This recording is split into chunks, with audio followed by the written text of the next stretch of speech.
What is up, everybody? Can we believe that Bungie finally is talking about Marathon today? What's up, everyone? Rick Cack is here, and today we're gonna be talking about Marathon. Sorry, just tweeting out. How's everyone doing? Ladies and gentlemen, I have been fucking grinding zombies. Let me tell you, I've almost got gold sniper rifles. I'm fucking finna sending it. I'm fucking sending it. I really have to get to work on my Onslaught, so we're gonna be doing some Onslaught today. We're gonna be doing some Festival of the Lost tomorrow. Today, however, we are going to be talking about the new Marathon stuff, which I'm allowed to talk a little bit about. I've got to be careful.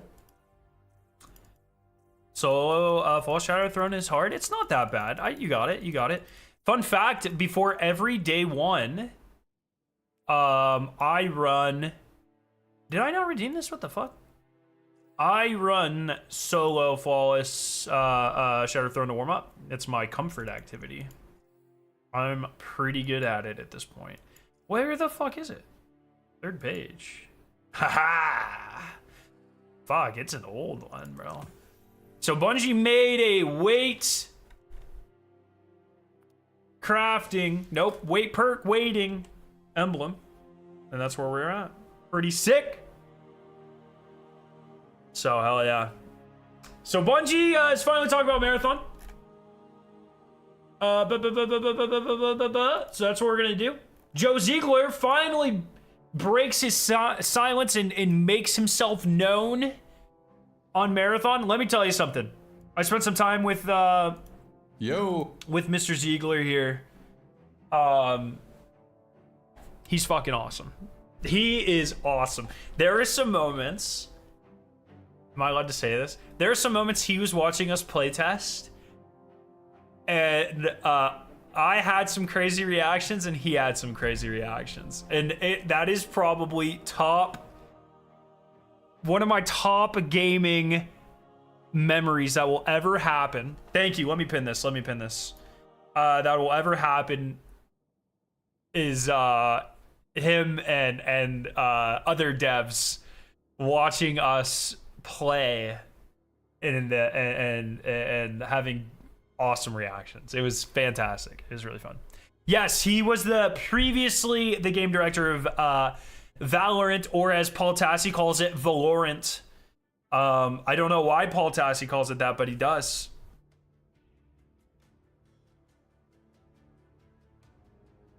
I just saw the Marathon comments. I think people need to know that games aren't always for them. He literally opens up by saying that. But what I will say, okay, look. I'm allowed to speak a little bit more about this. I think I can speak about stuff he spoke about. I'm gonna be like way careful, okay? But I encourage everyone to try this out. That's all I'll say for now, okay? And then as I'm allowed to say more, I'll say more. Clearly they're ramping up to something. They're gonna start talking about it here and there. I was never even told a release date. I have no idea when this shit comes out. I have no idea. So I couldn't even leak that if I wanted to. And I think they didn't tell us on purpose, but I'm excited.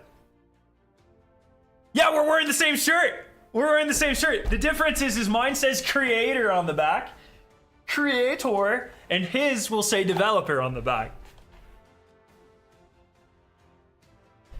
Alrighty. So I'm allowed to talk a little bit about it. I want to see if we got any more clarification, because what they told us was pretty vague. I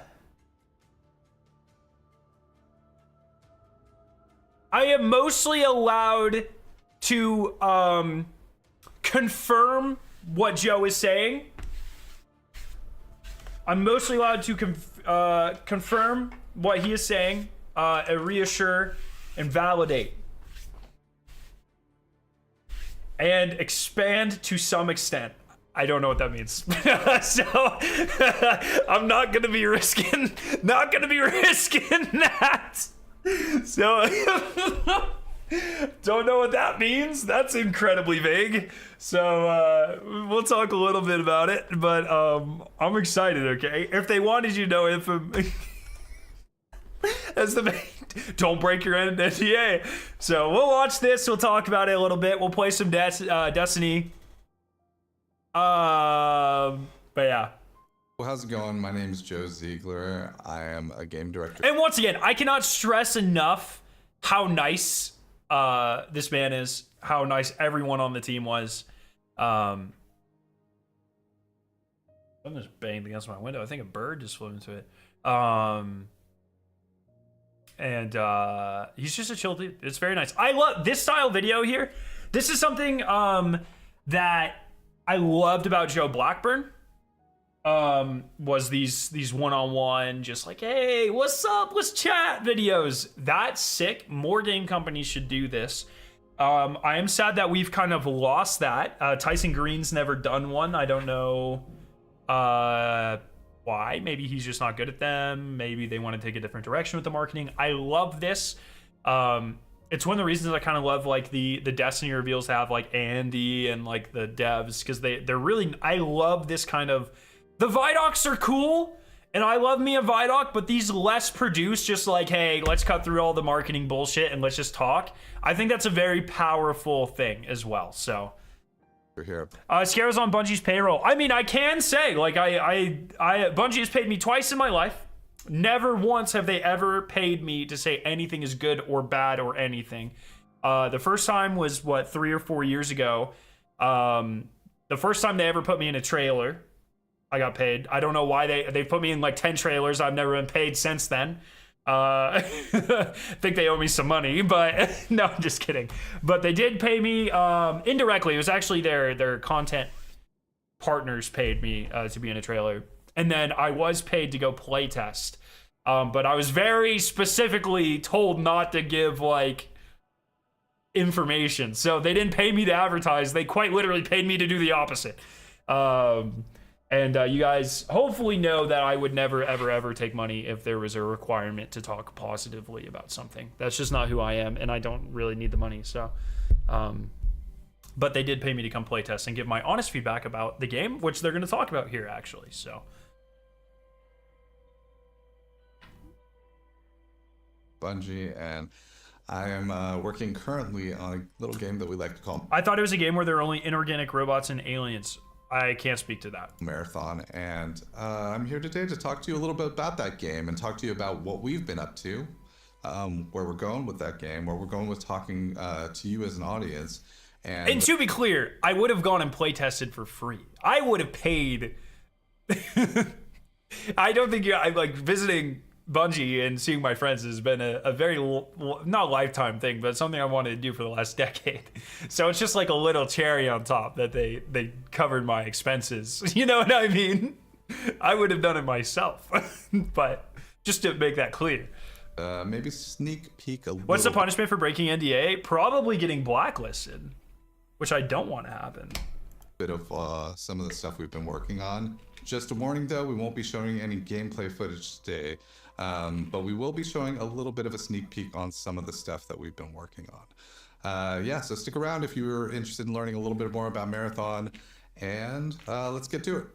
Awesome. So a lot of you might be asking the question, what is Marathon? Well, Marathon is our take on essentially an extraction shooter. I cannot believe that this is a very bold thing to do. I thought they were gonna kind of wait for gameplay to explain everything. So I think it's cool that they're coming out and they're saying, and this next thing that he says. And if you don't know what an extraction shooter is, it's a game After type this? where you essentially go into a dangerous world, a world filled with essentially hostile mobs and players alike that are all sort of existing in that environment. And a huge threat to you and challenge your ability to survive and get out alive. The goal of every session is to get out alive. And along the way, you're going to be completing quests. You're going to be finding loot that will either help you upgrade yourself or things that you can equip to yourself to make yourself stronger. If you get out alive, I want to comment after this next part. If you don't, you will be losing all of that, and someone else will be able to take that from you. It's an intense game, so in that sense, we like to say it's a game that's not for everybody, but if you are interested in sort of having that intense survival experience and having a game where the stakes really matter and you feel like they're challenged to survive in a really, really harsh and interesting world, then Marathon's just right up your alley. So I think it's really interesting, and I think it's really this is why I like this format, because I feel like a marketing team would never be like, don't tell people our game might not be for them. Like, who would, you know what I mean? I feel like that's marketing 101. We're making a great product. Some people might not like it, but it's kind of the truth.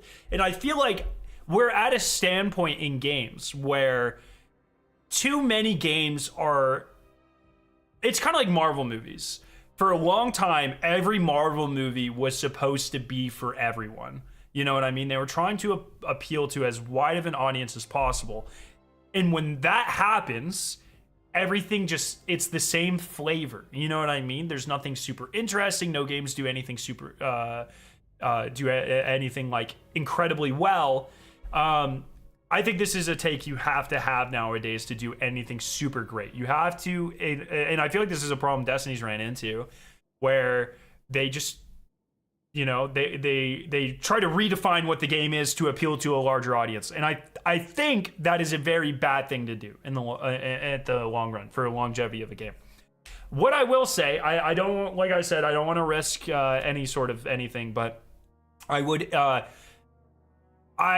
say that I would not write this off just because it's an extraction shooter, and I would say I would encourage anyone to try it. I can't really go into why, but I think more people are going to like this than think they are going to like it, if that makes sense. And that's all I'm gonna say. I like I said, I don't want to get in trouble or anything, but as we start to learn more about the game and I can say more, I can expand on that a little bit more. But I would implore you, especially if you like Bungie games and that sort of thing, don't write it off just because of that yet. And that's what I'm gonna say.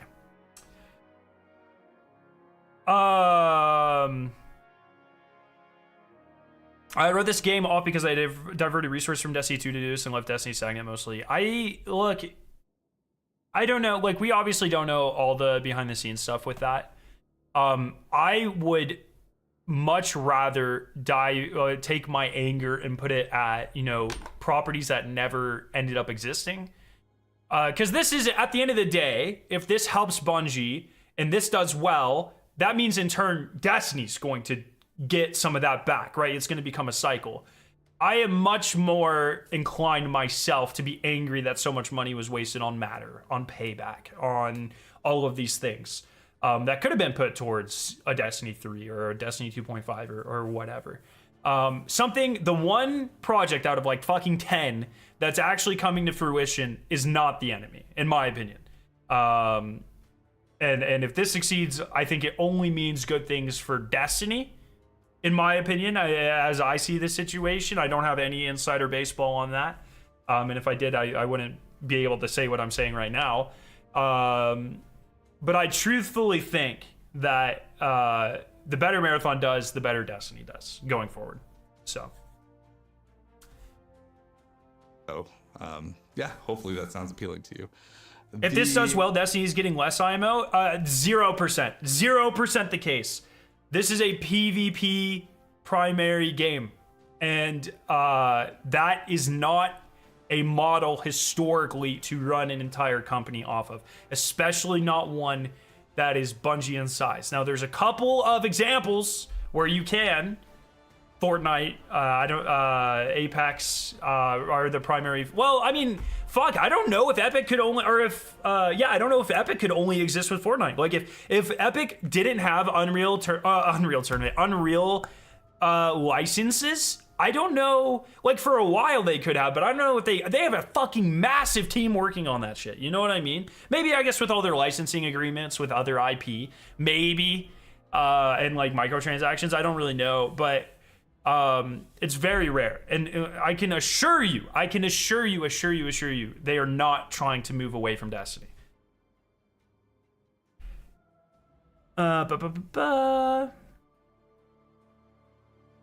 It's very rare for companies to, especially like Bungie has already identified, like very publicly, that they want to be a 3 IP studio. That was the goal. Now they want to be a 2 IP studio. They're not going to go back down to a 1. That's not how they work. Maddie, thank you so much for the super chat. Personally looking forward to Marathon. If there's any company that can take a niche genre and make it approachable, it's Bungie. I said that many times. I've said that many times before I went out. So I'm trying to phrase this that my opinion on that is uninfluenced by my playtime with the game. I am on record saying that exact thing many times. I concur with that statement, and always have. Other thing to note about Marathon, but like at the end of the day, Destiny will always have a larger target audience than Marathon. Period. It doesn't matter. As a game, is that we give you a lot of different tools to do a lot of different things inside the game. There's a ton of loot that you can find. There is weapons, there's equipment that you can equip to yourself that changes your stats or gives you sort of tweaks some of the things that you can do inside of the game. There is utility consumables that are sort of like items that you can use inside of the world, like things that are like mines or like grenades. There's also consumables that help you sort of heal yourself and give you utility in that sort of way. But beyond that, there's also this other layer that is what we like to call our runners, which is sort of the template by which you equip all that stuff too. So each runner has like a small subset of abilities, and on top of that, you get to customize however you want, thinking about sort of what you want to accomplish inside the game. You might equip different types of gear to your character, to your runner, and then go on those runs with that gear in mind. Yeah. This is one thing I wish they would have expanded on a little bit more, and I wish I felt comfortable expanding on it a little bit more, but I can't. I don't know. So there's a lot of different ways a run can unfold inside of our game with all those different pieces. There's also a lot of different sort of objectives and things like that that exist inside of the game. But of course, every single one of them comes with its own risk.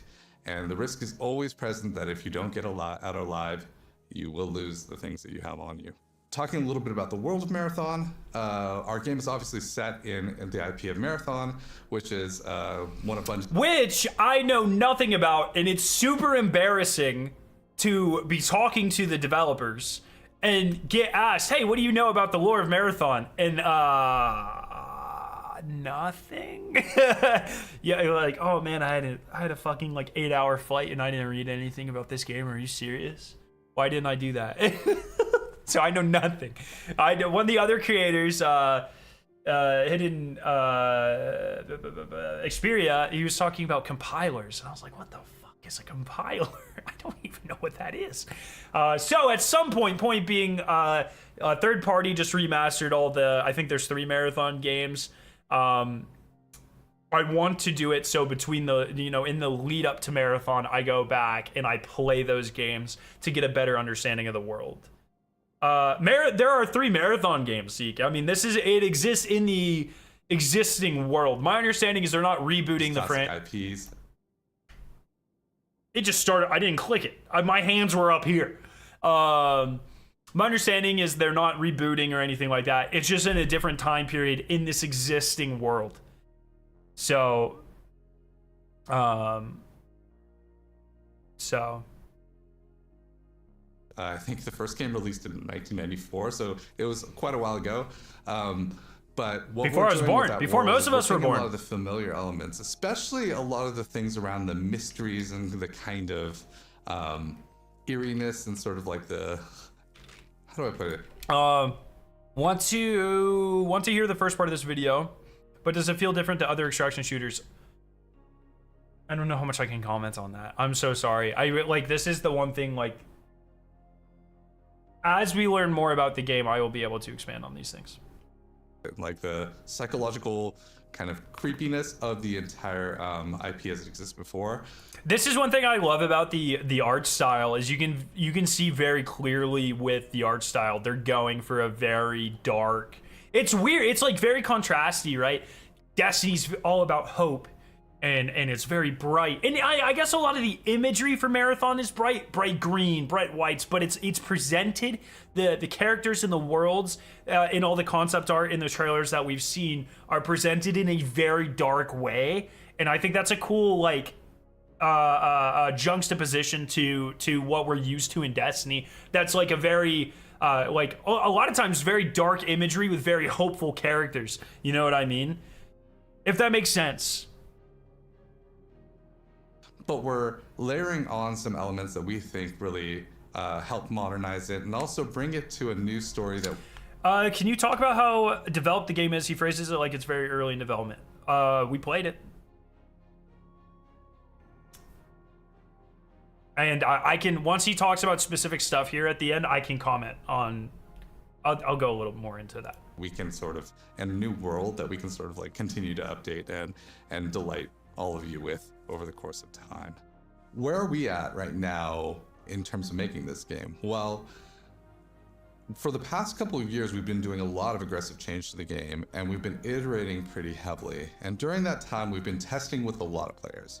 A lot of players like yourself, also with creators, and so it's sort of insanely awesome, and I'm filled with gratitude when I think about it because there's so many people who've just contributed by telling us, hey, this thing sucks, or this thing is great.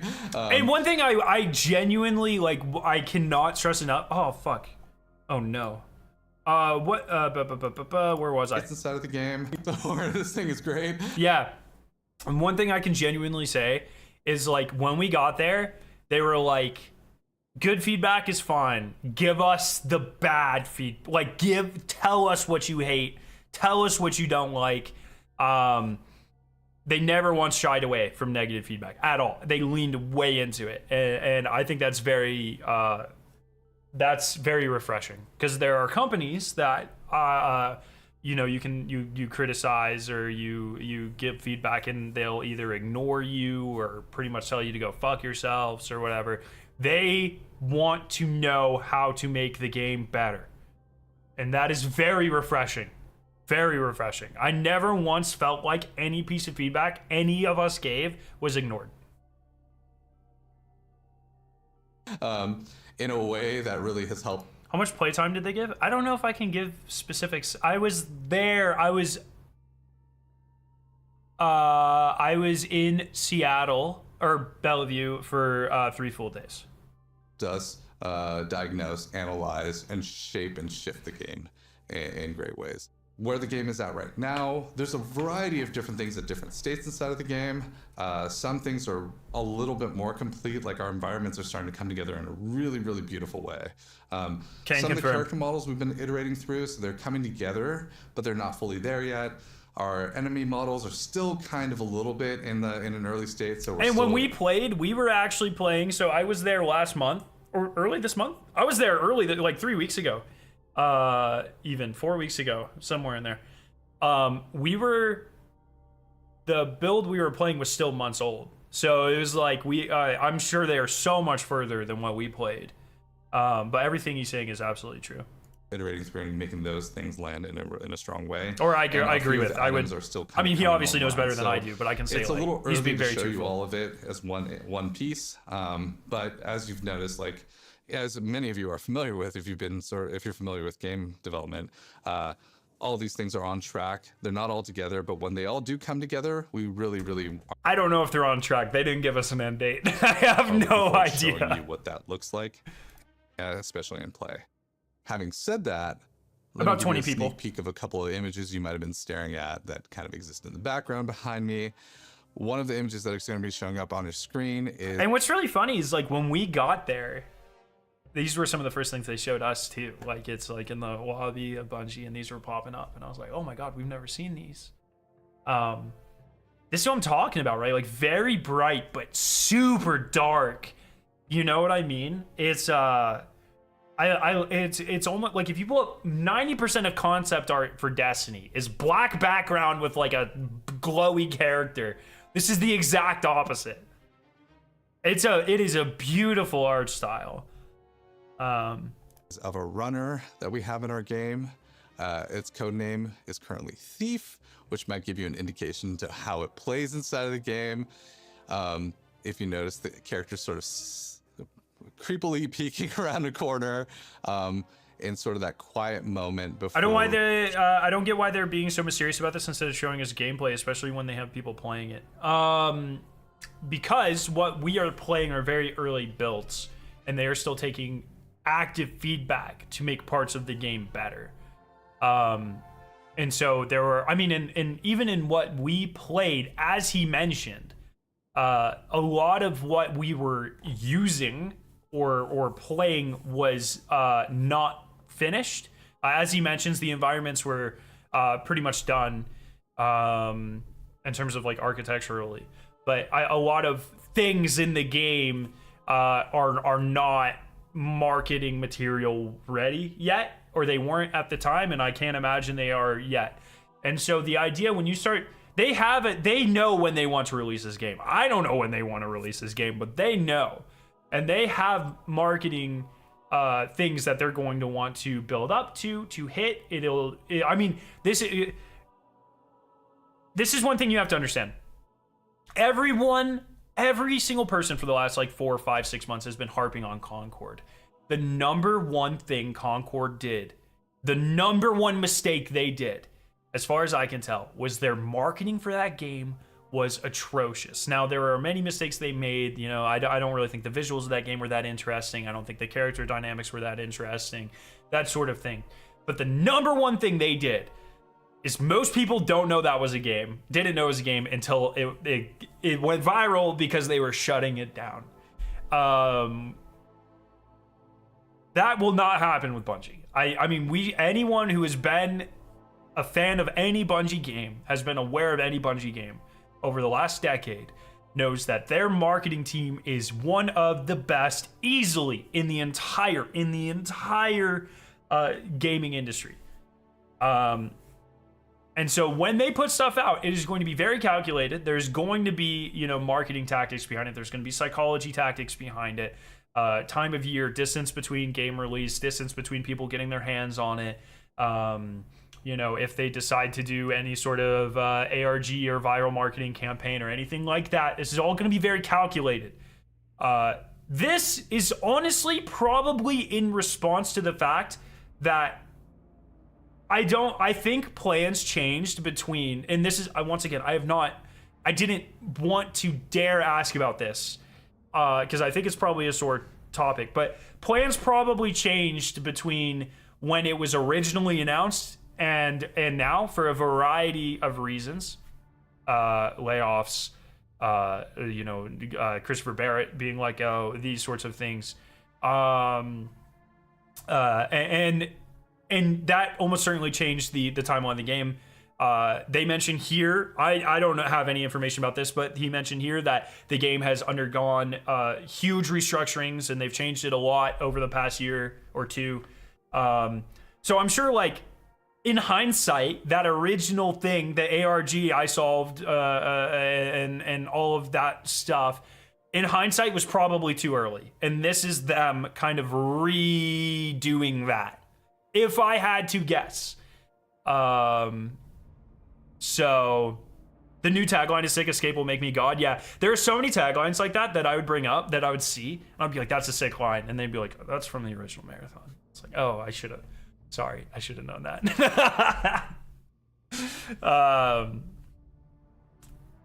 But when they're ready to start revealing this and they start like actually doing it, let me tell you, the hype is going to be insane. So I do kind of think when the bad rumor reports was happening, they were a little scared to start revealing this. Remember, all the rumor, like, as far as I'm aware, all the Jason Schreier stuff was commenting on the morale of the studio due to a variety of things, like a bunch of their friends being laid off and negative Destiny community sentiment and that sort of stuff.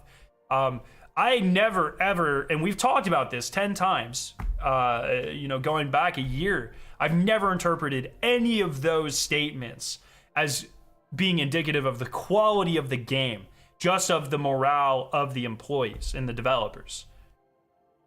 She makes her and I always told people, like, hey, let's back off before we see anything. You know what I mean? So move. This is like sort of like the theme of that character in a lot of ways. One second. I'm gonna turn on my AC real quick. It's toasty. I'm getting swamp ass talking about marathon. Ugh. You a hint as to what kind of gameplay that character is going to be driving from. I'm trying to avoid giving away too many of the details, but there's a lot of exciting ones, and we've been testing this character recently, and I will say there's a lot of hilarious stories that come from it, but also very, very crazy moments that this character contributes to the game. We got to play very little with this character. Then the other image we're going to show you right now, which you're going to see on your screen, is we got to play a lot with this character. Of a character we codenamed Stealth. This runner is obviously a stealthy type of runner, and they sort of are in that space where when we talked about deception as a runner utility trait, they really embody it, and they're really hard to pin down, and you can see that they have the tools to stalk the battlefield and show up in ways that allow them to kind of take advantage. So I play this character actually a pretty decent amount. Can't say that I want it to be stronger because it's probably a little strong right now, but by the time I get it to all of you, I'm sure it'll be in a good place. He's almost certainly referencing feedback from my group of people. Yeah, so that's it for some of the previews we have. Hopefully it's just a little bit of a taste and moose-bouche, if you will, of content that we have before we reveal a lot more for you in sort of the midst of 2025. Speaking of 2025 as well, like we said before, we've been really iterating with our players, and so in 20... once again, I don't know anything about timelines. They didn't tell us anything, probably for specific reasons. But what I will say is I would find this very hard. I would find it very hard to believe that any of this is going to coincide with any Destiny stuff. From a business perspective, that wouldn't make any sense. So if we expect the Destiny expansions to launch in like fucking, I don't even know, like July, is one summer and one December? Like when do we think this stuff's gonna launch? Destiny 2025 timeline. Do we even know? Yeah, Apollo is summer, Behemoth is winter. So if we expect, Apollo to launch in July and Behemoth in November or December, let's just say, once again, I don't have any inside information on this. I don't expect this information to come out in summer or winter. I don't think it's going to line up with this at all. So...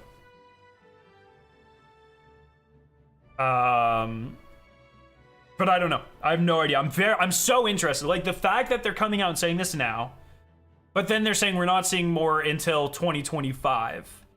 Because I thought for sure they were going to come out and do something at the Game Awards. The Game Awards. Like what better stage than the Game Awards? You know what I mean? Maybe we'll get something. I don't know. But is there anything in spring? Is there anything in spring or early summer that's like a big show? I guess it could be like E3 or whatever.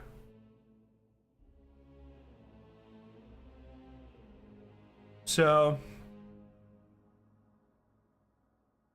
SGF, what's that?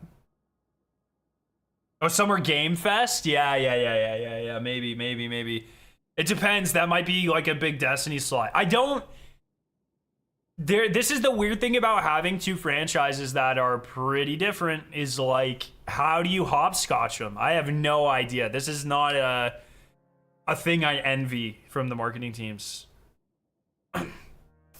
I don't know what engine they're using, and if I did, I don't think I'd be able to tell you, but I have no idea.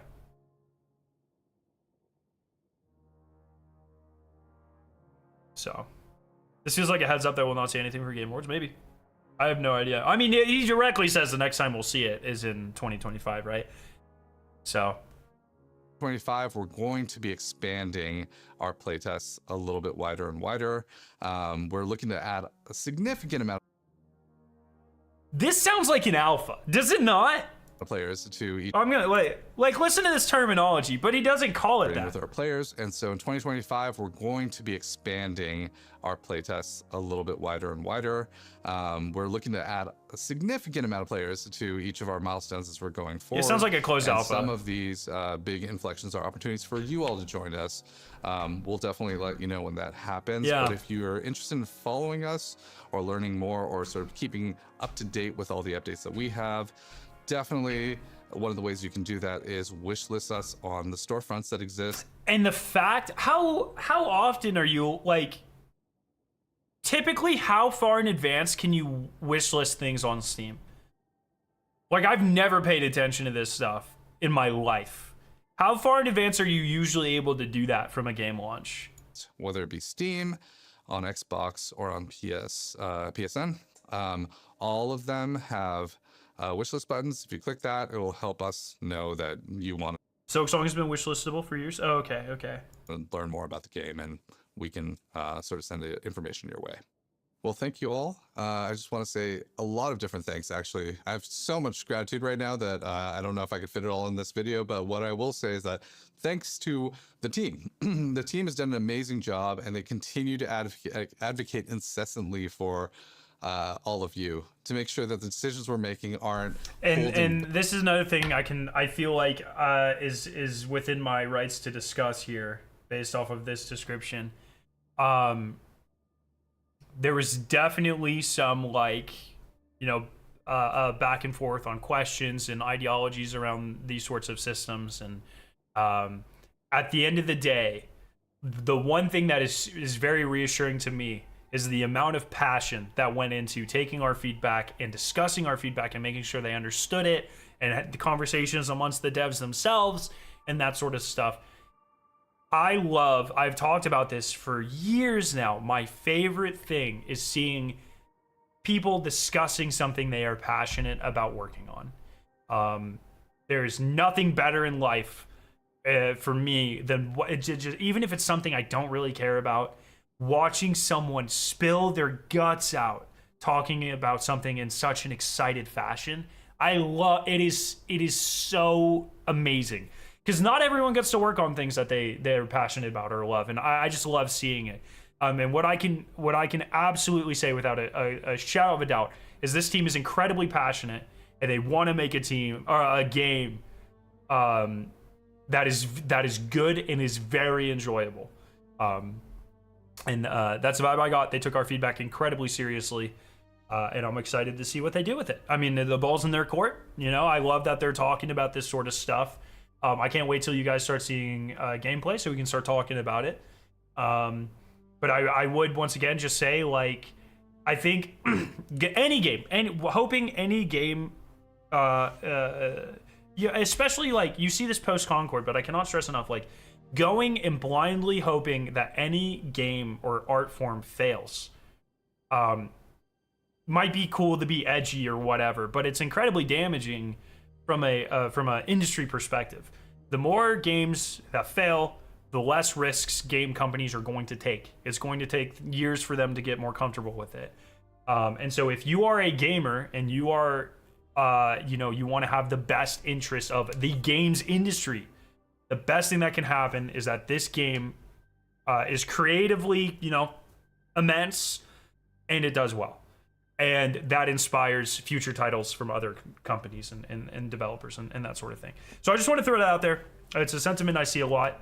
I would say don't write this off before you actually see it and maybe get your hands on it. But I can't, and I can't wait until I can expand more on that. But I love that they're finally starting to talk about this. There are a lot of people that really want to talk about it, and I'm excited that they finally get to. So,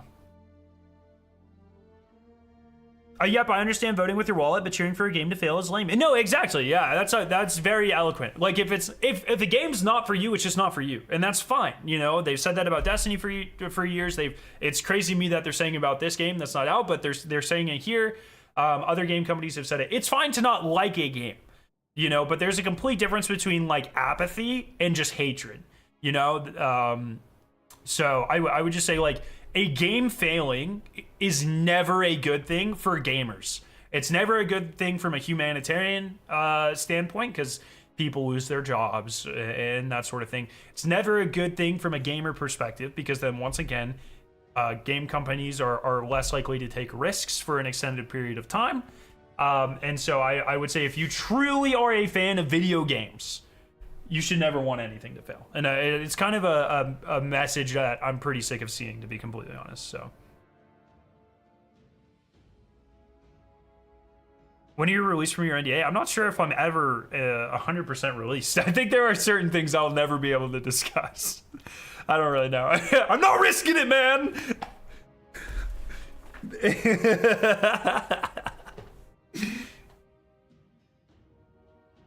Modern Warfare Zombies failing was good for Black Ops 6 Zombies. It actually, so one, Modern Warfare Zombies did not fail. It was incredibly popular on launch. A lot of things that people liked about MWZ directly influenced Black Ops 6. So I would like, no, I would say the worst thing that happened for Zombies would be Black Ops 4 underperforming. I think that's a great example. And it's taken fucking, like goddamn 10 years to get back to a point where it's like, oh, we're eating. It's just what happens. You know what I mean? It's things, companies experiencing failures like this, like not like this, but like, you know, Concord, like Suicide Squad, even like that sort of stuff. It's just not good. It's not good. You know, for a couple of memes or whatever, it might make you feel kind of good, but in the long term, you know, longevity and creative distinction between games and risks that companies are able to take, it's bad. Because people are just going to keep doing the fucking safe thing.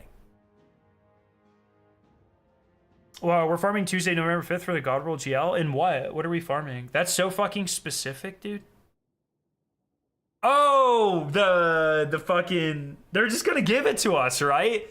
Let him finish this. We have about a minute left, and then we'll talk about the Waitgate thing. Because have I streamed since Waitgate was confirmed? Back what you all care about. And every day there's endless debates focusing on what is the right way to continue to proceed to engage this game with you. The upgrades in Black Ops 6 are so funny, named after drinks, melee macchiato. That's how perks always have been. Juggernog is eggnog, speed cola, double tap is double tap root beer. Deadshot Daiquiri, Widow's Wine, you know, like they're always like plays on beverages. So Melee Macchiato is like a fucking good one. Our goal is ultimately to make a game PhD that flopper, all of Dr. you Pepper, feel like is worth spending your time. Yeah, good PhD doctor. That's pretty good. And because time is so precious, like spending your time on and really, really finding the fun and finding that storytelling space where you create the memories that you want to. Second of all, thank you all for actually following us. I mean, we do this all for you. And so the interest that you show and sort of Junior, what's engaging up? with all of the content that we've created with sort of wanting to learn more about our game really fuels us on a daily basis. So I just want to say a very heartfelt thank you to you all. And we're excited to engage with you more in 2025 and beyond as we sort of bring this game to all of you to play. So thank you so much. Good stuff. I'm glad they're starting to talk about it. And Joe Ziegler's like, he's a goat. So he's the goat. So that's awesome. We were going to read Destiny shit. All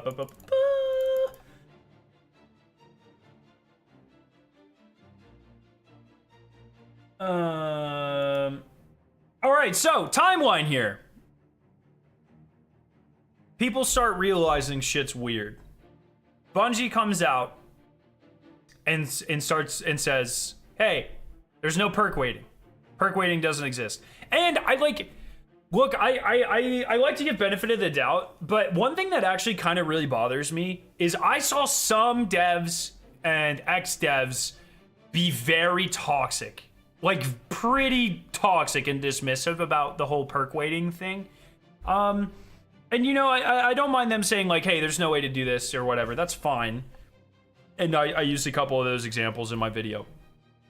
there were definitely people I saw that were like, you know, kind of shadow tweeting or quote tweeting, you know what I mean? Not actually quote tweeting, but whatever it is, like, just tag me next time, you know, like that shit where you reply to someone but you don't tag them. And the message, you know, this isn't verbatim, but the messages were very much like, oh, the community is such idiots. Of course we don't do this. You know what I mean? Yeah, subtweeting. Thank you. Very, very passive aggressive, very dismissive. And not everyone did this. And like I said, like the official channels definitely didn't do this. But I saw members of the team do this. And now that all of this has come to light, I was hoping some of them were going to apologize or something, but they've all been pretty silent as far as I can tell. I just think it's a bad look. I don't think it's ever good to be snotty or kind of bratty about this sort of thing when there have been bugs in systems like this in other games and in Destiny in the past. So that's just one thing that I wanted to kind of get off my chest and talk about. A lot of people are like, oh, you're a Bungie dick rider, or blah, blah, blah, blah, blah, blah. They're not infallible. They do mistakes. I think this is clearly, like, obviously a bug. I believe them. But I think the way certain individuals that used to be on the team and are on the team handled this, I think it just feels bad. It feels bad, you know? And I've been a brat before. I've been an asshole. I've been a jerk. And I've been wrong. And, you know, I don't always love walking it back. I try to. I think it's part of being a bigger human. You know, I mean, you guys have all seen me fucking eat crow before it happens. You know what I mean? But I don't know. It's just something that it kind of, it's the only time I can recall it feeling like that with Bungie devs. So that's how I am. Or that's kind of what I want to say. With that, so Bungie was like, hey, there's no perk waiting, it doesn't exist. It kind of went silent for a week. Vendetta came up with that fucking insane theory with his chat. Neo started collecting data. I made my video, and those 2 or 3 days is when shit like exploded, because I don't think anyone was taking them seriously. And then because I like, also one thing you guys don't get to see on the back end is you guys know Wabi. Wabi was like a fucking perk weight truther, man. He was going hard in our day one chat. Super conspiracy pilled. And me and a couple other people would be like running the dungeon with him, and he'd like pull up an example, and I'd for like, it's so weird because I definitely did not believe it at first. Especially like something was obviously kind of wrong with like the dungeon weapons, but as you went back further and further, I felt like you had to kind of hand wave shit to believe it. And I still think that. I'm not sure how long this went back for, but I kind of talk about this in my video a little bit. But like for days, I'm saying for 3 days. Like it was like me, Shrimp, Wabi, Chemo, Hoon, like in our chat, we're all fucking going back and forth. Like, no, this isn't a thing. No, oh, this is a thing. Oh, this one follows it. Oh, this one doesn't. Oh, maybe it does, and we're all having like pretty, I don't want to say heated debates, but very like spirited conversations about like, because if Shrimp tweets something or Wabi tweets something, it's fine. It's like, they're just having fun. But I'm very much in a position where if I put my platform behind like a fucking conspiracy theory, it better be true. You know what I mean? Like there better be good evidence, or else I ruin my credibility forever. And I risk pissing off Bungie forever. You know what I mean? And so I was going pretty hard. There was almost like a cognitive dissonance for me against it, where I was like, no, this can't be true. No, this can't be true. And I'd look at data and I'd be like, oh, fuck, that kind of looks, this is very convincing. And then like a couple hours later, I look up a couple more guns and they didn't follow the trend. And I'll be like, no, it can't be true. It can't be true. And so like we had this kind of internal debate struggle for a couple of days. Then Neo expanded his data set. A little. Well, no, he started his new site with the chill inhibitor and the area denial, and then I looked at the seasonal guns and the previous dungeon, and that's when I made my video. Probably about 3 days after all of this started, and I was like, holy shit! Like, I'm so truth pilled right now. Like, and so I made my video. I tried to speak very softly about it in terms of not use any definites. Say, hey, I think this might be happening. I was definitely longer winded because of that, but I wanted to make clear that the data, in my opinion, was convincing enough for Bungie to take a second look, and that was the entire thing. I wake up the next morning, and like it started getting traction on Twitter. I wake up the next day, and like Playtesting ass across, like the crew had gone with it. And I was like, oh god, we better be right. We better be right. When Across's video was just reacting to my video, I was like, oh shit. I'm responsible for whatever happens now. When I think the most satisfying thing was like throughout the period of those like 2 days when we were waiting for Bungie to respond, a lot of people in the community were very toxic and very dismissive. And that sort of thing. And so like when it was confirmed and I got to go reply, I'm a petty bitch. I don't care. But Bungie confirmed it was a thing, and today they tweeted out the team is continuing to make progress in addressing issues impacting Perk RNG. Currently, we are targeting a hotfix for November 5th, which is what, 2 weeks? Or is that next week? That's next week. Right? No, is it 2 weeks? Is it? Yeah, it's next week, sorry. As this fix will touch the code for a game-wide system, we're giving the team a bit more time to fully validate the changes needed to address this issue. That's good, because you don't want to fuck anything up.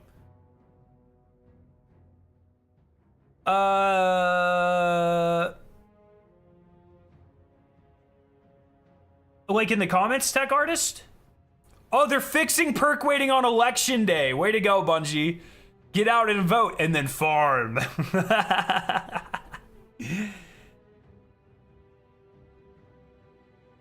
Cammy Cakes made a video on which god rolls are close to each other. I'm so interested in which videos are close and which ones are not. I'm so curious. It's possible, Shrimp. So, in the long term, we're looking at a few options, not only to thank the many of you for your data crunching, you're welcome, but also get some weapons in your hands that had perk rolls with lower RNG chances than intended. First and foremost, though, we found a fitting emblem deep within our vaults that almost seemed destined for this. This emblem will represent a moment in time when many throughout the community came together to help us identify this issue. Between your data and our simulations for hundreds of thousands of drops, we're all becoming conquerors of infinity. Here's the code that you can redeem. It looks like this. Pretty fun, little gun-themed emblem here. Pretty nice.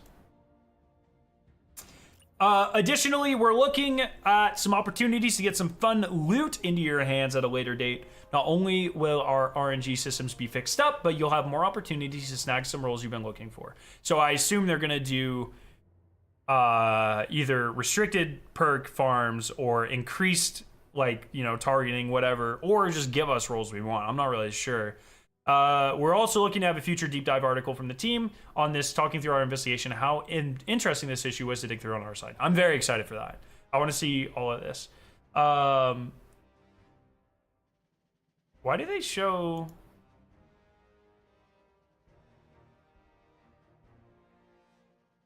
It's kind of weird that they show it on 3 weapons. Or 3 characters. I don't know what that's about, but...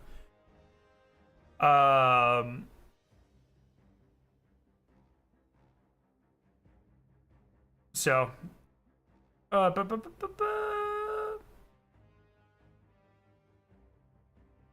yeah, they might just add perk waiting for favorable rolls. Yeah, something like that. But you know, it's cool that they are...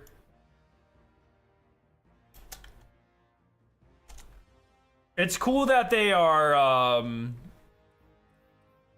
working on it. I think this is a touchy issue, I think, going forward. So I'm curious to see how they address it. I cannot express to you all how fucking happy I am that I was right, that we were. I don't want to take credit for it because I was not the one that discovered the pattern. I did try to do my due diligence and dig a little deeper than maybe some people initially did, but and really try to use like the scientific method to really fucking go into it, and try to present that in a very digestible way. But holy fuck, dude, I was scared. I was so scared. So, pretty excited about that. Yeah, if this didn't have, if Bungie didn't have an API, we would never fucking know. We would never know. Oh, not yet, King Charles. I need to. Usually, weekends are my like big catch up on music, but fucking Zombies has been consuming my soul. So the new Zombies is so good, man. I'm still trying to figure out like how much do I stream? How much do I grind? Do I make side? Like, I just don't know. I just need to fucking do it. I'm glad I at least streamed it. But I really want to lean into it a little more, so. Keep dying in the boss room for the Liberty Falls Easter egg. Why do I need to get good enough to finish the run? Have a tier 3 ray gun. And there's candles in the church room. If you light them all with a Molotov, it sets the floor on fire, which will help as well. It only lasts for like 20 seconds though. We didn't hit world's first for Liberty Falls. We were like only 10 minutes behind, I think. And Terminus we placed really well as well. But I think for Liberty Falls, we were easily in the first handful of teams to do it, I think, so. No one big streaming Zombies? Really? Fuck. I mean, it's so hard because it's like, there's no way my Easter egg videos are gonna compete. So it's like, I'm still trying to figure out like what my unique slant is. I think I want to do videos on Dark Ops challenges. I think I want to do videos on the camo grind, although the camo grind is pretty, this time around, it's like very, hey, just like fucking get in there and do it. I almost have gold snipers, and then it's going to be way faster after that.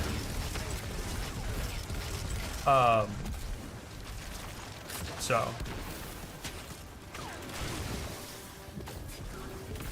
Oh yeah, you can be Etherella as well. Shrimp, or we can just duo it. I mean, have you, are you against that? Do you want to solo it? Because I can just carry your ass, dude. I'm pretty good. Yeah, I do want to do Dark Ops challenges. So I'll probably start working on those pretty soon. Some of them are hard. One of them's like, don't get hit until round 20. I don't know how you're supposed to do that with Manglers and Vermin. That seems like impossible, but...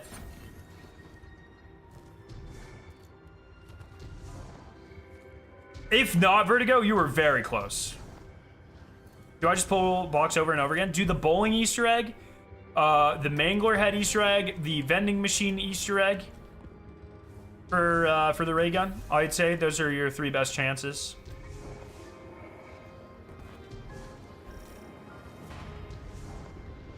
Festival of the Lost is tomorrow. And I will be streaming Festival of the Lost. Vending machine gave me like 7 bags of chips. I got a fucking, got a couple free perks on the run yesterday. I've just been camo grinding. I got actually a Pack-a-Punch crystal out of it too. I mean, dude, Terminus is... Oh! I just want to go play Zombies. I need to start working on the 50 Onslaughts though, so I'll probably knock out 1 or 2 today. And then play Zombies while, because the Sabres play tonight, so I'll probably just play Zombies during the Sabres. Dude, the fish are fucking overpowered, King Charles. I've been, look, on every one of my runs, I'm farming fish. They're fucking brutal, in terms of like brutally good. I don't know why I said it like that, but they're good. They're awesome. Great loot. Have you played through the Black Ops 6 campaign? No, and I will probably not be anytime soon. I still have to play Alan Wake's DLC, man. I started the first one. I played, the third of the DLC where you're like the waitress. That shit was sick. I need to play the rest of that DLC and the... I've just got too much shit to do, man. And then Bungie's like, oh yeah, grind 50, wait 50 Onslaughts, please. Like, oh, fuck me, dude. Yeah, I guess I'll do that. Thanks for doing this, not in the last 6 months when there's been literally no games to play, Bungie. Thanks for doing it the season everything comes out. I appreciate that. That's great for me. I'm happy. I'm happy.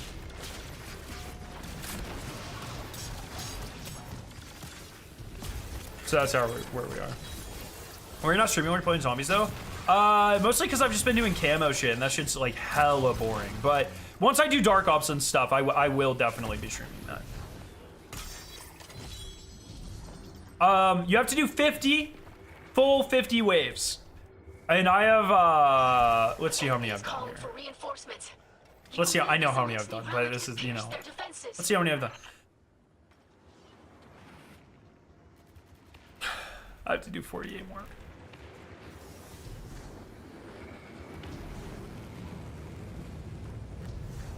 Energy Miner, Dark Flare? No. Run the red one. Run the red one. Frenzied Guard, yeah. That shit's goated on the sauce. I have to get all the triumphs. I hope they change this, but I kind of doubt that. It's hard, and we know the Prison of Elders is gonna come out next month. I just can't wait for it to be like, oh yeah, beat Skolas 778 times.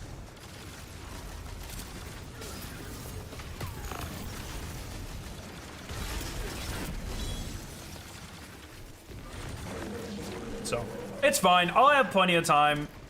It's just, I don't want to leave all 50 of these for the fucking final month of the season, because I'll probably want to die.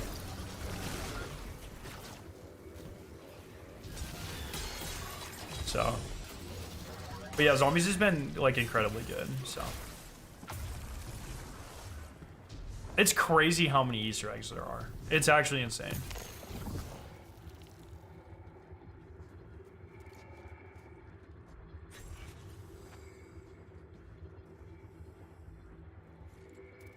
Oh yeah, Shrimp. I mean, dude, like I said, we can knock him out in a fucking, give us 3 hours, we can knock them both out. It's not bad at all.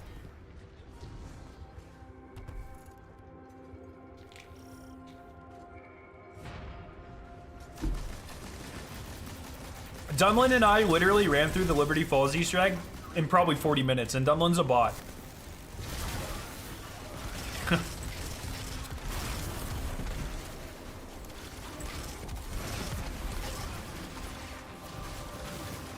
I'm a little disappointed still in how fast Liberty Falls was solved. Oh shit! Have you seen the Mangler Head Easter egg, Shrimp? That shit is so good. Where it rains bodies. I haven't seen a lot of people talking about that one actually, so.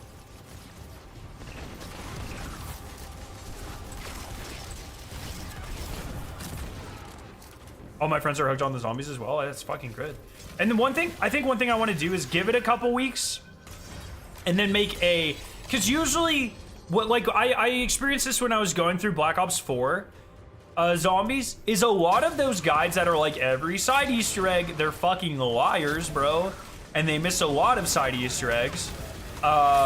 And so I think what I want to do is like wait a couple of weeks and then make like an actually every single side Easter egg on both of the maps.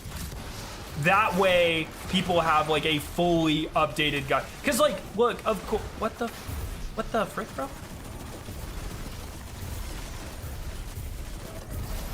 Of course, if you're rushing to be the first person to put out an every side Easter egg video, you are going to miss side Easter eggs.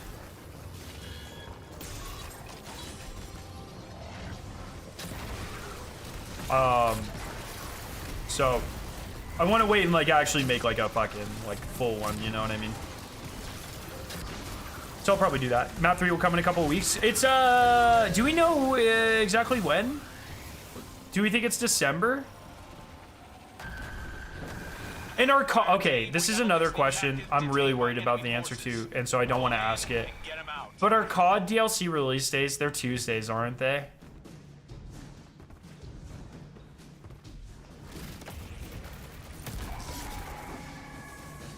So I'm gonna have to fucking, I have 1 day of PTO left.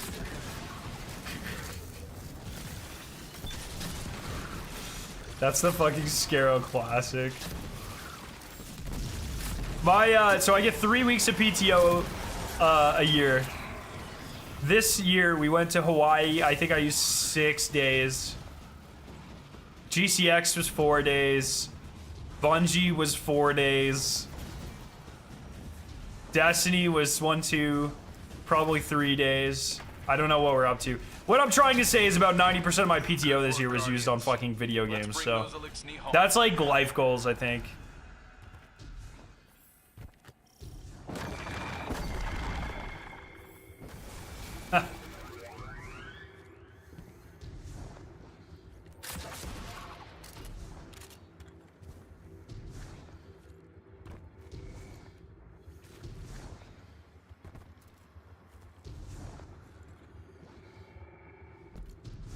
Definitely worth it. Definitely worth it. The ray gun in Black Ops 4 is probably the strongest I've ever seen it.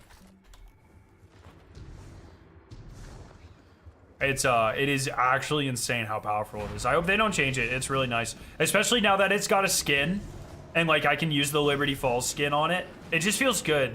Like the Easter egg rewards this time around, definitely the most rewarding they've ever been. Maybe MWZ had pretty rewarding Easter eggs too, actually, especially towards the end. But oh man, I love the character skins and the Wonder Weapon skins and calling card, like the limited edition like contest mode calling cards. All fucking genuinely amazing ideas. Yep, I spent probably the first hour, 40 minutes reacting to the video.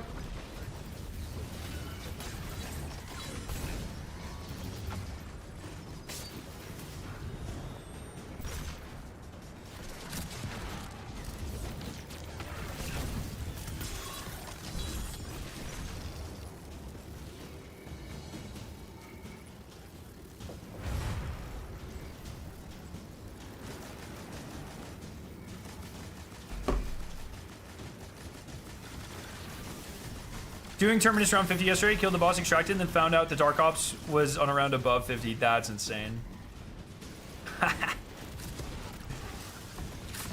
We run it back.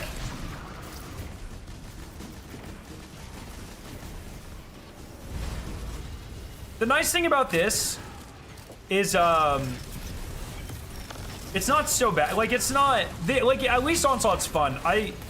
50 of these isn't gonna be so, I mean, it's very time consuming. That's the worst part, but at least it's like fun. Like, it's not so bad. I'm not like falling asleep. Oh my god, I'm gonna die. Oh my god, holy shit. I'm getting cooked. And you got plenty of time to do it. So, you know, I'll take my time over the day. And this is kind of nice because I just know, like every time there's a triumph like this, every time there's a triumph like this, I know the number of people with max triumph score drops. So it's like, this sort of thing's kind of nice because it lets me be more of like an elitist. And they're closing in. I saw comments saying knocking out all the pin skips to wonder weapons. Is that BS? I did it and I did not get a wonder weapon. This is Cascade bait and switch, one of the easiest rolls to get.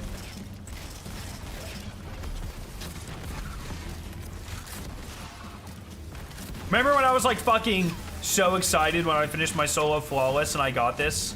And I was like, Perk waiting who? Yeah, I fucking played myself, dude. Unknowingly, I played the shit out of myself.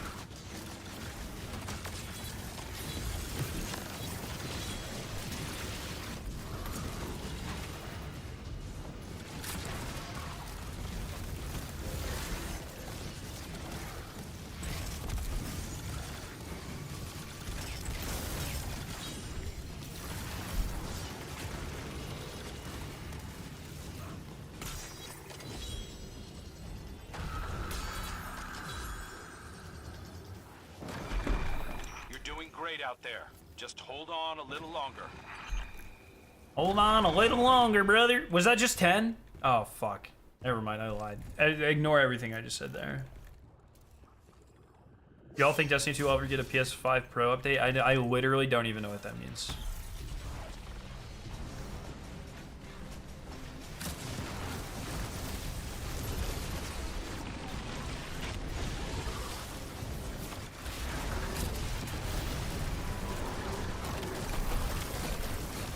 Bro, this thing shoots so fast. I wish I had more than 6 in the mag.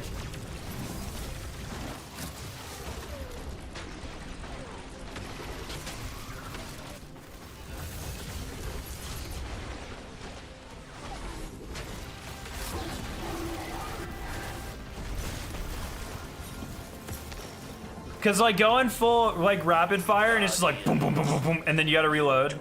Like that's kind of slow. Elixni have long memories. We will remember this. We shall see. Are you guys excited for Prison of the Elders? This 58 Triumph is all I have left to do Triumph-wise. At least we got the bugs removed Triumph from last season, put in the known issues list. Now we wait and see if they actually fix it. Yeah, we'll fucking see about that one, bucko.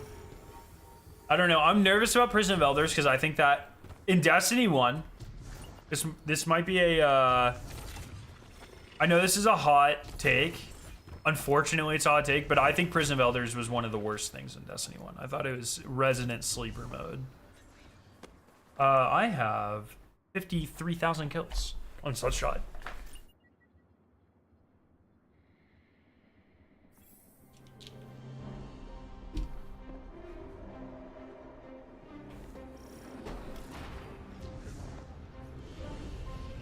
Most of those over the last 2 seasons.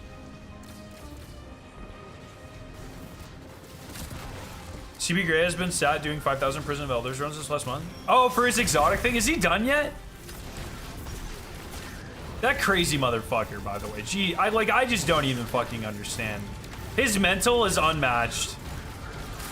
I thought me spending 100 hours on Atheon was like borderline fucking unhinged. Enough to get me locked up.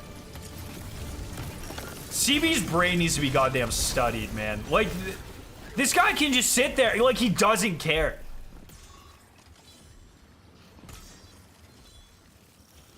Year 1 Necro? How does he not have Necro yet? What? Does he not just keep creating accounts?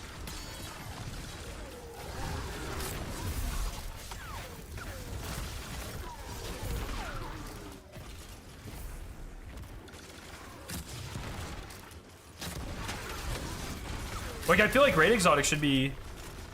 Year 1 Necro requires RNG for credit. Yeah, just keep creating accounts and, like, fucking... just getting carried. It's 1 account. This man has to wait for a fucking reset? He gets 3 chances and then he has to wait for a reset?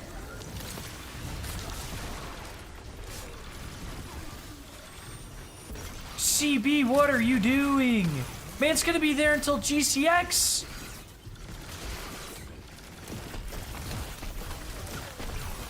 Jesus Christ. Does he stream? Like, okay, what's he gonna do? A relic of old Reese, ready for you, Guardian. Shrimp, if you go back to the toilet, so behind the lanes, there's a window, like that zombies come out of, and there's a toilet. And in 6 rounds, shoes will respawn in that toilet. And if you break the shoes, then it'll let you redo it. You can do it 3 times in a game.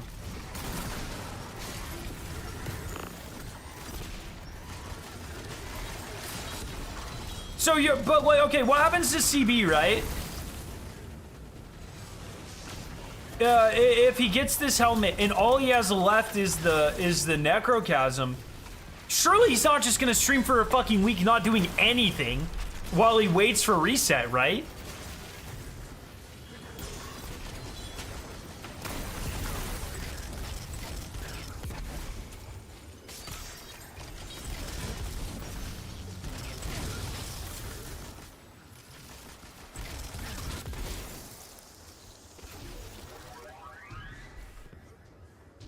Got a purple ether tool. Hell yeah, brother. Did you get the loading comms panel? I don't think I've gotten it to spawn yet.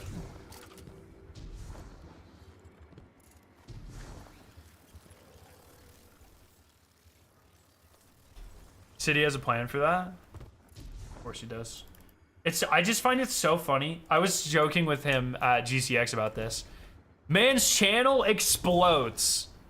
Fucking skyrockets because he becomes he learns how to master short form content, shorts. And what does he do?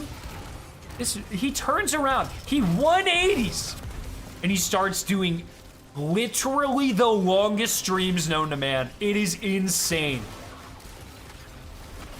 And they both work for him. It's like, I envy that intuition and the ability to do that stuff so much, man.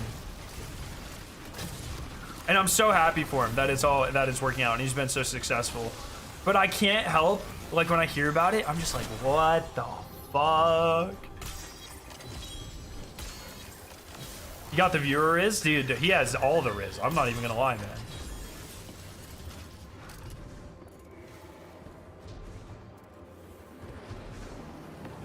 Don't take a sentry. Take one of the mutant injections.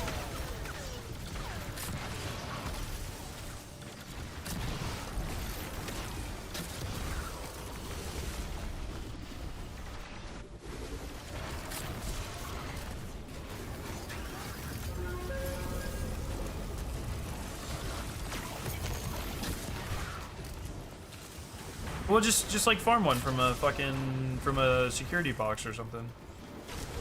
What are you trying to farm from Onslaught? My triumph score.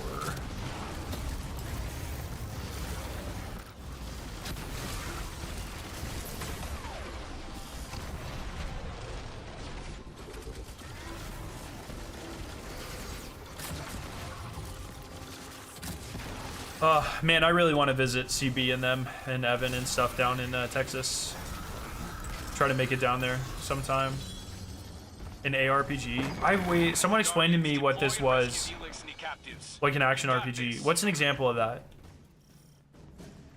If Destiny and Borderlands and Minecraft don't count, then I'm not an ARPG player.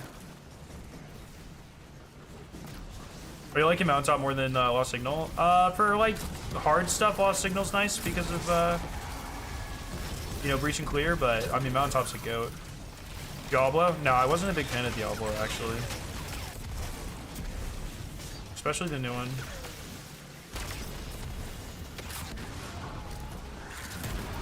Oh yeah, I mean, we've talked about it before. It's my schedule.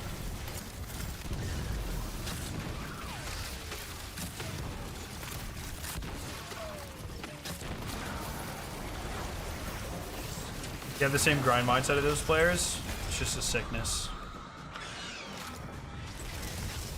I took my grind mindset and I turned it towards getting a PhD. I'm a checklist gamer in-game and IRL, brother. Thoughts on the Sabres this year? Oh, brother, we're fucking... Let me tell you, I don't know what our chances of beating the Panthers tonight are, especially since Barkov and Bobrovsky are back. But if we win tonight... Oh! Fucking when we beat this, when we beat the Stars, we fucking beat the goddamn Stars. We owned the Stars. We fucked them up, and that's one of the best teams. That's the team that's slated to become the best in the entire West. And I mean, they fucking manhandled that team, dude. It was awesome. That game was beautiful. These last 3 games, we have looked untouchable, man. Tage is ripping and shipping. We have fucking McLeod and Paterka look like they're just having the time of their lives out there. Fucking Jordan Greenway is my GOAT. We are winning. We are playing to win. And if we beat Florida again tonight, oh my God. I'm just saying, I'm putting in a $10,000 bet that we win the fucking, I do not promote sports gambling. Don't do it. I'm sick of the ads. But I'm just gonna, you know, hey, Gary, bring the Stanley Cup, brother. Sabres are a wagon.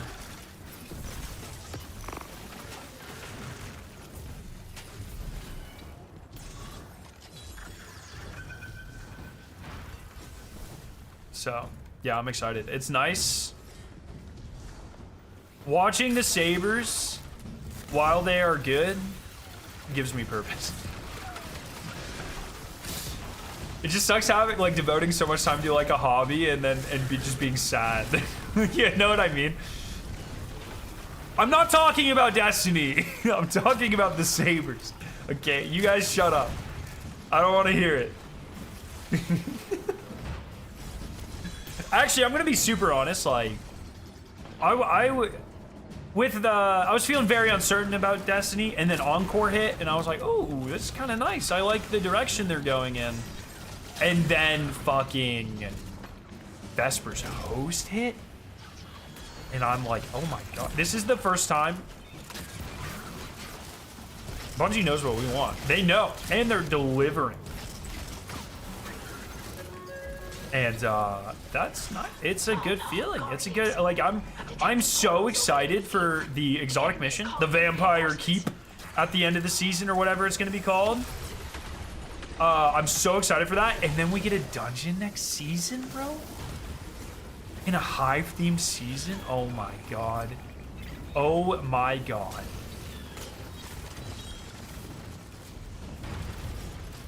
I'm so excited. I mean, we're cooking. We're cooking and I'm shooking. Yeah, we get a dungeon next season.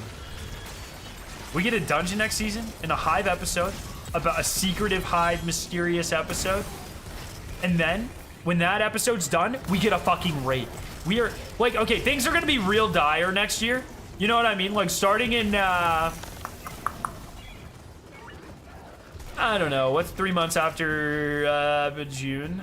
You know, so like September, we're gonna be dire straits, okay? Hold on a little longer. But holy shit. For this next couple of months, my friends. Cooking. Well, Bungie's cooking. We're eating. What is this, 30? 20? They should make a dungeon where they try to resurrect orcs. I hope we get to kill Savathun. Nope, the other one. Shivu Wrath. I hope there's a huge twist next season. There's a hive threat, like or the worm gods. I've talked about this before. Okay, like the dragons from Assault on Tiny Tina's Dragon's Keep. Like that raid boss fight, but worm hive gods would be like fucking insane. For a dungeon.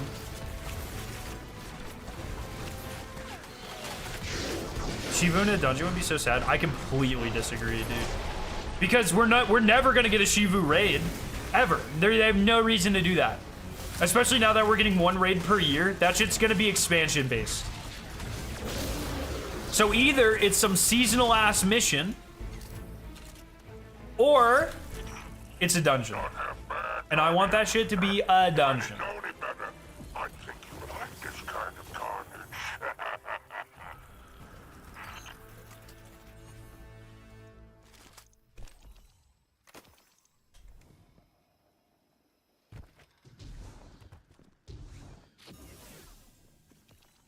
Verity So's difficulty makes me not mad putting important characters into contest dungeons. Yeah, that's totally true. A Shivu, like War Moon dungeon, would like actually like make it like Dead Spacey. Holy fuck.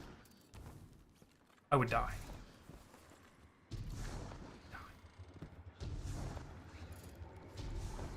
I don't want to waste any more raids on existing story. I want all raids going forward to be Saga 2. I'm done. I'm done with Shivu. I'm done with fucking Fickrel. I want Aramis to fucking get hit by a freight train. I'm so sick of Aramis. I want Aramis to die the most painful death anyone has ever died.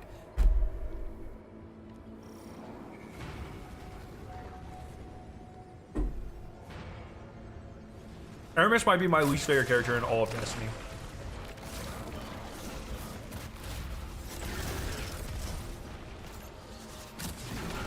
She's gonna escape this season. If she escapes, I swear to God, dude, you guys better get ready for the fucking twit longer rant. If Aramis escapes, dude, no one is free from Scarrow's wrath.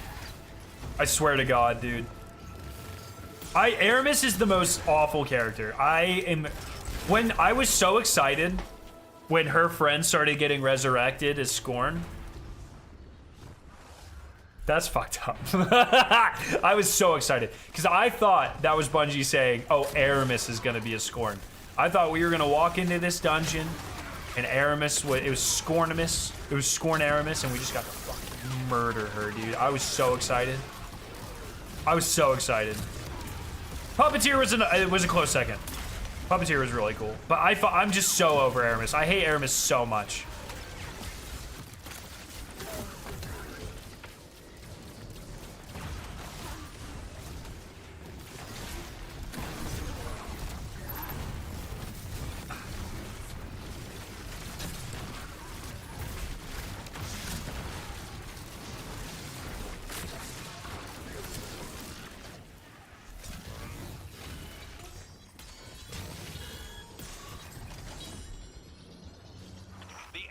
Making a push to the ADU. High value targets inbound. High value targets inbound. What's the fastest map for these, chat? Does anyone know? Is it Eventide? Favorite era of Destiny? I mean, Final Shape, dog. That like the 30th anniversary into the Final Shape was the most pure, unadulterated. Like, that's what Destiny is to me. It was so good. Secrets and grinding and amazing story and an amazing raid and just like cinema. What was the season before Into the Light?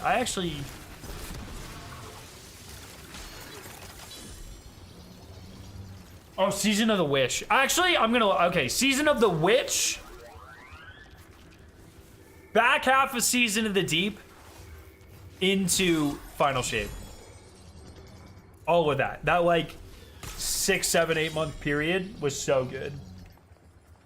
Maybe not deep. Literally just the return of Whetstone returning secret missions was really nice.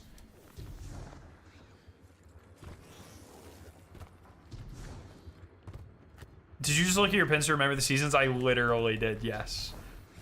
That's so funny that you were able to call that out. Yeah, I literally did. I was like, oh yeah, the fish one. Because the pin kind of looks like a fish.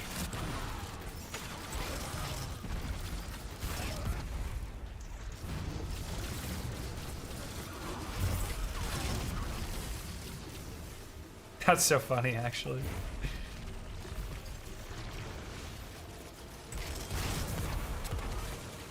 So we'll see. I'm excited, dude. Like, I'm nervous about the reduced content load, but it really looks like they're focusing on the stuff that, like, I don't know what everyone else wants, but it seems like they're focusing on the stuff that I want.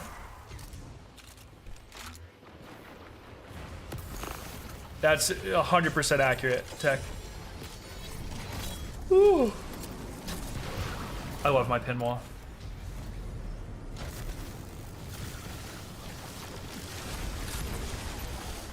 I got my Salvation's Edge jacket.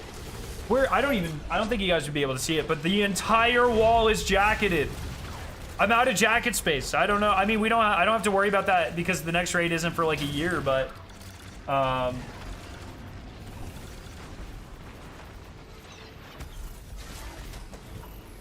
we are I'm out of wall space. I don't know where the shit. I don't know where the fuck that shit's gonna go. I'm gonna have to put it in like a closet or something. I don't know.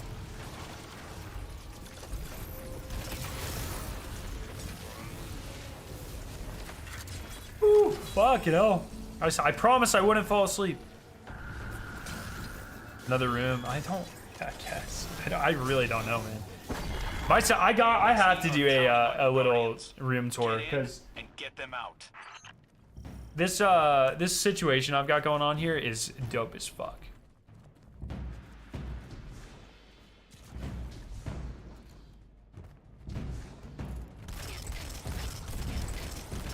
My new office is a Liddy in the city with a kitty, bro. Oh, come on.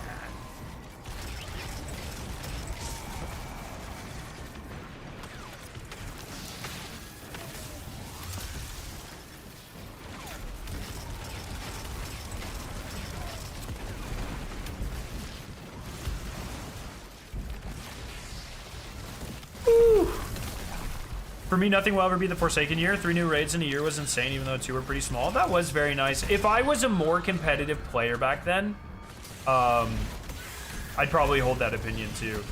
For me, the Forsaken year is my least favorite year of all time because it introduced Gambit.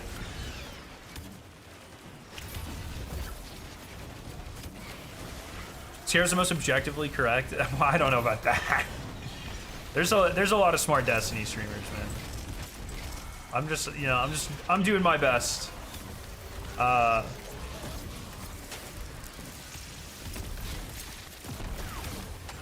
Sierra will get some strange looks when he goes into the bank and asks if their safety deposit boxes are big enough for something called a rain jacket.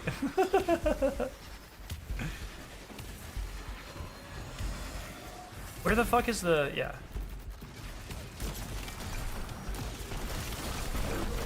Excellent work. We're making strong headway. That is also my favorite lab. I always get kind of like, it's so weird because like back when my channel was the most popular, like the best my streams have ever done was Season of the Worthy. And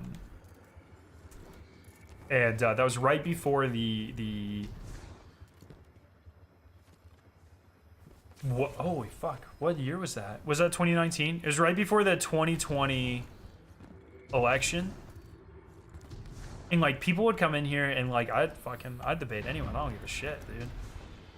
You know what I mean? And it was awesome. I'd have like 700 viewers. I feel like the world's just a different place. I feel it's I feel like especially like the online gaming community has been so fucking filled with vitriol and like, you know, this was pre like Andrew Tate days. You know what I mean? And it's just like I feel like this common sentiment, especially around like younger gamers nowadays, like I'll get fucking death threats, so I always get a little nervous or whatever, but it's fun. I like it. I like it. There's nothing.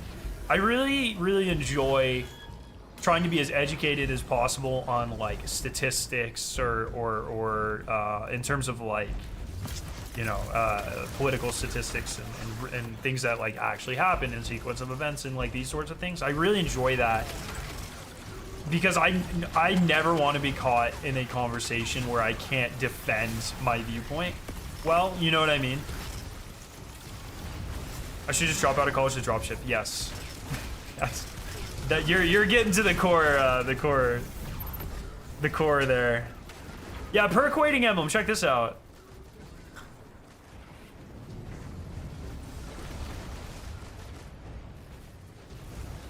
Well, it's like, I think, to be clear, like, I think it's really important to care about politics.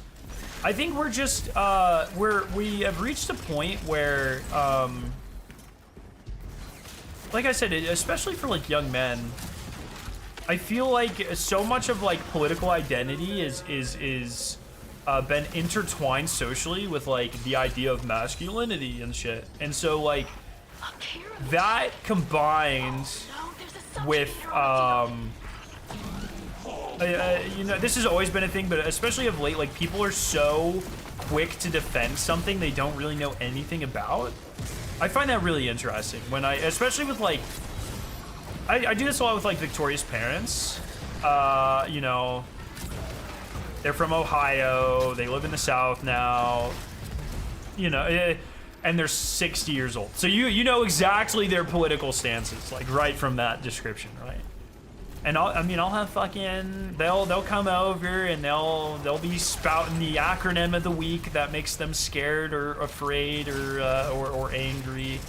And I'll go through my fucking, what the fuck are you talking about? And I'll go through statistics and all like real things. I'll pull up studies or whatever. I like being able to do that, but it's very scary to me that the default when you don't know anything is just hatred. You know what I mean? Doing great out there. Just hold on a little. That is what I'm scared of. Is the tendency to immediately like collectively hate and target groups of individuals that you don't understand. I think it's a very dangerous mentality, and I know it like that's like humans have been doing that forever. But it's one thing that I've seen an increase of in like the circles that I'm in terms of like on Twitter in the Destiny community, especially Gambit players. You know, And it's something that really does scare me because I don't. With that coupled with like the reduced funding of education and the huge swing towards like privatized schooling in the United States, it's a very scary combination, I think.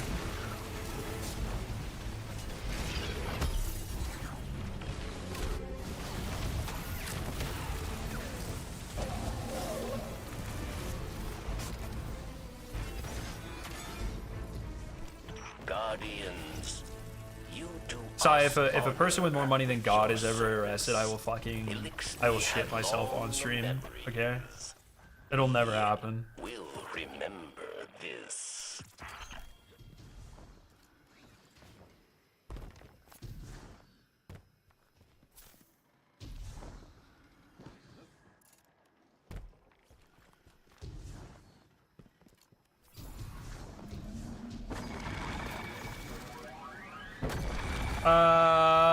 Do you know if there's any no perk Dark Ops challenges? I don't know, actually.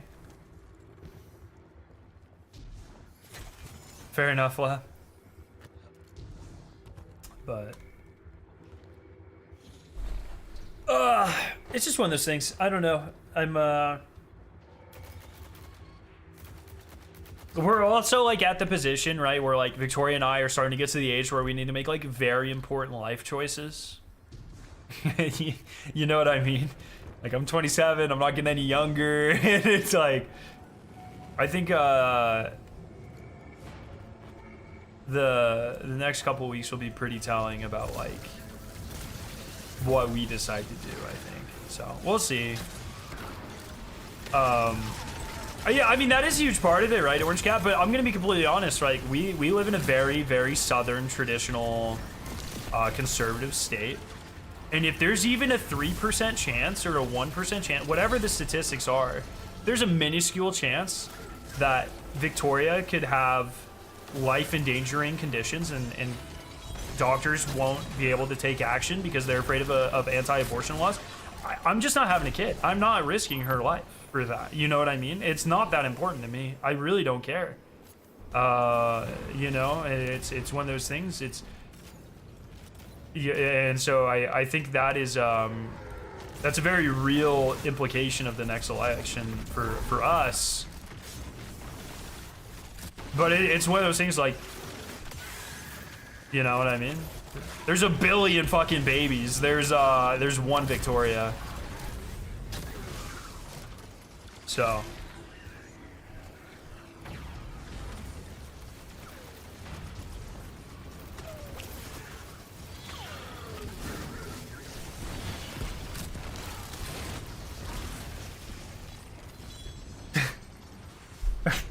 that's crazy. You should get that on a fucking t-shirt, dude.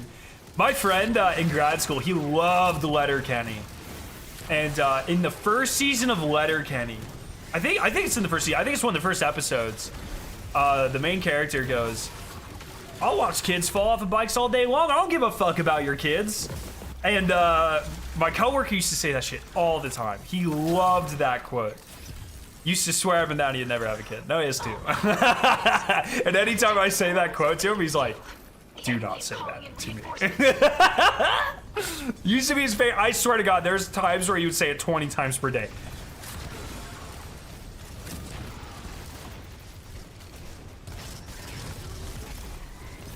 That's so funny.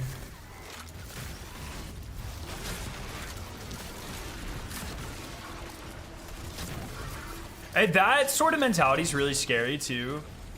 Oh, I'm gonna die. That's embarrassing. That sort of rhetoric's really scary, Sai. Because now we've moved to, you know, directly calling like legal immigrants out, and I think that's like, I mean, that's completely antithetical to like the core founding and belief. Brother, can you get my right? You're standing right fucking next to me, man. You know what I mean? It's a very scary thing. I can't imagine what that's like for those types of communities, you know? That's scary, man. Man, just sitting here, like, not getting my res, letting the fucking ADU die? Like, really?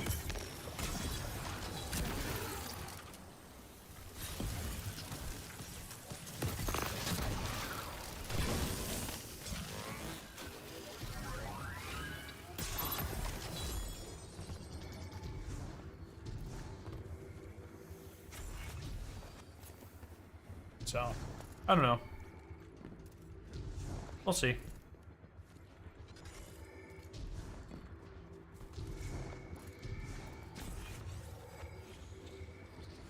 Ugh.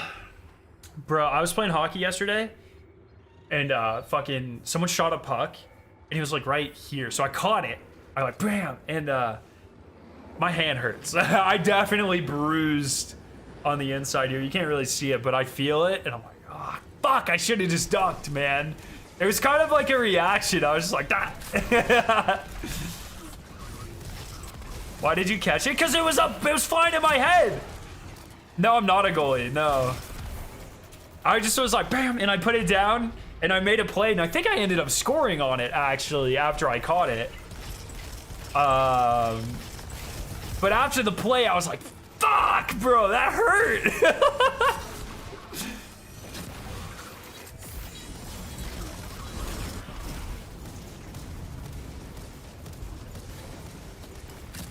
You're just like, bam. It was pretty good, though.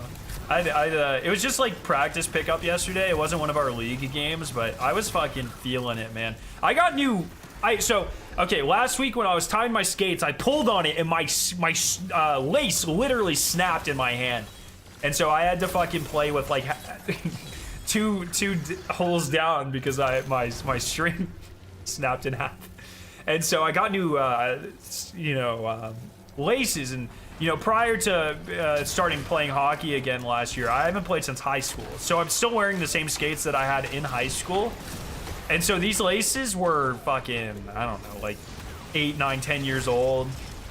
And this is the first time I first time I purchased new skates or laces in a decade. And I got these new waxed skate laces. That shit is insane. That shit is incredible, bro. I'm never using non-waxed laces again. It holds so much better. You tighten it and they just stay. It's like, what? This is allowed? Brother, can we what are we doing here, boys?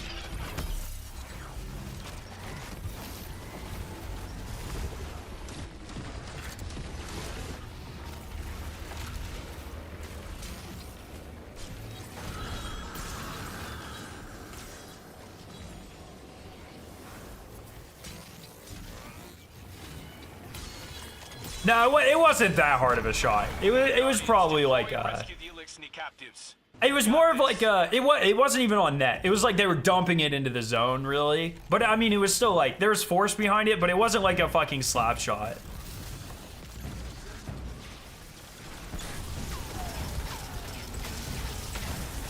So there's a couple people like in my hockey league that are kind of like that side, but just like we're a non-contact league, but it's hockey, right? So it's like, if someone said something like a little out of pocket, it's like, oh, sorry, man, I tripped. I didn't mean to crash into you. That's my bad.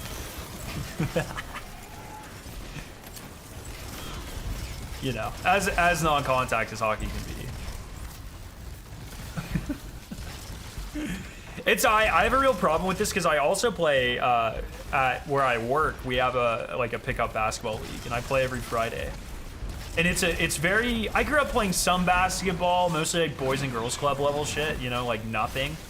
And so I've never been like a fan of basketball. I don't really know any of the like, I know like double, I know like the standard stuff, but I don't, the contact shit eludes me. And so like if I'm playing and I see someone like running towards me, I brace for contact by making contact first. That's like the number one thing that you learn in hockey. When you're about to get checked, you lean into the check. If you can counter check, do it. If you can initiate contact, do it. Because it lessens the blow. It makes sure you're ready for it. And it has a chance to like throw the other person off. And so when I'm playing basketball and like someone sets a pick, I'll fucking lean into it. Like all this sort of stuff. And people get so mad at me. And it's like, you were trying to initiate contact, man. Like, you just want me to sit here and take it? So, it's something I've been trying to learn. Because I play way more with my shoulders than I'm supposed to, I think. What's a contact league? Like checking. Like we don't body check in my league. You know, if there's like some contact, like if you're fighting over a puck or you're trying to skate around someone, it's fine. But like if I have the puck on the boards and someone like rails me, they're getting thrown out. Let's go, Shrimp.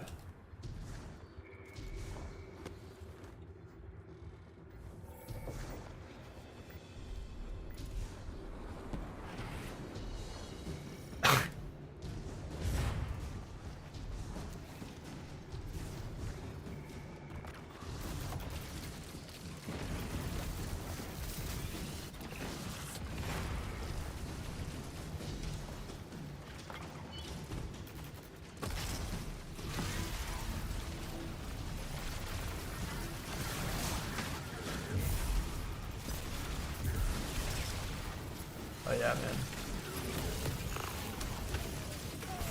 So.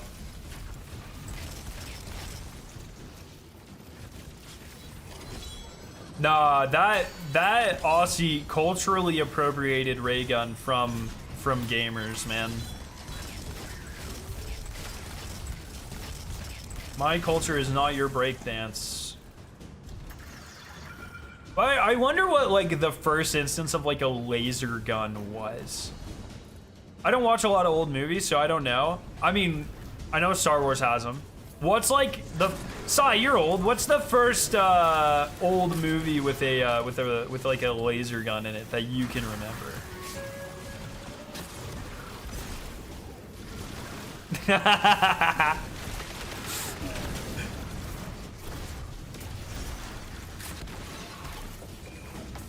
Oh shit, that's not an enemy. That's a little embarrassing. Goldfinger? Goldfinger has a ray gun in it? A laser gun?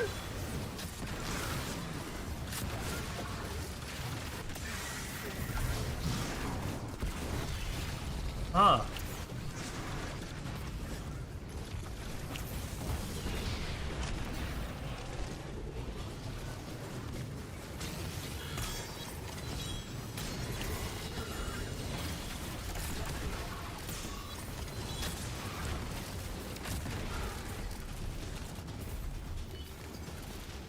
Yeah, I bet like the Jetsons or some shit had it.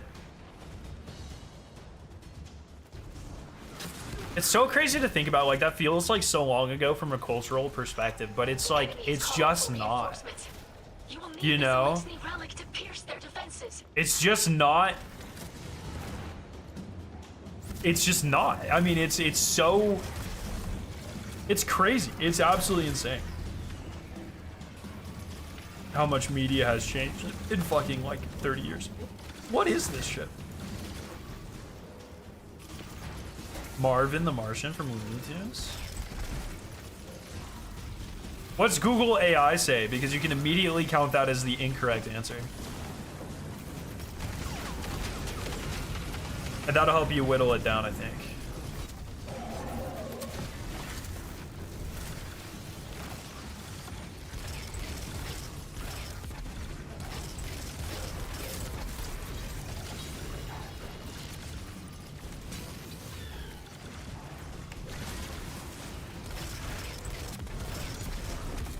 Speaking of, make sure you guys get out and vote. Not speaking of the laser thing. Speaking of the thing we were talking about earlier. Most states have early voting. I went and early voted last week, and I was so shocked. I live in a very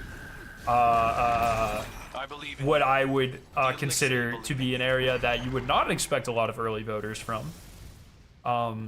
Probably most people here think early voting is fraudulent, and I had to wait 40 minutes to vote. I've never waited that long to vote in my entire life for anything. It's quite good to see. It's very nice to see. So, very surprised.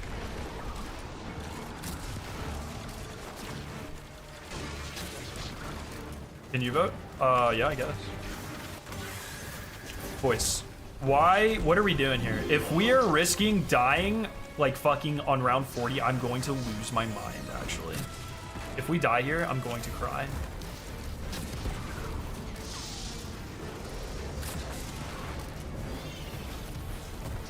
I think I can solve. Unless I blow myself up with my GL or like someone strafes in front of me. Actually, maybe I should switch to Anarchy, to be honest.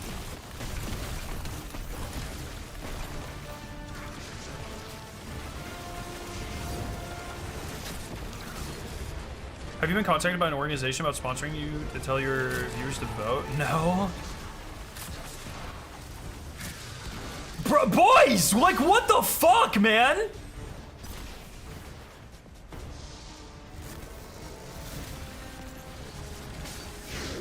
They're actually throwing. This is insane. I actually, like, I'm just gonna sit in the back. I am not risking it for the biscuit.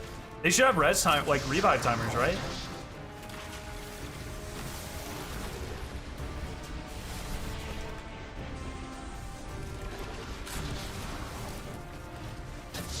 This is insane. If we wipe here, I'm going to scream. Actually. If I just wasted an hour of my life.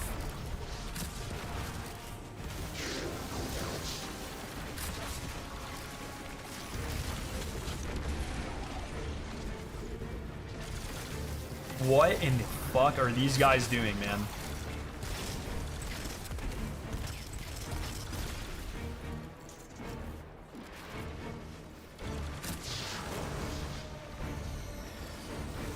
What the fuck?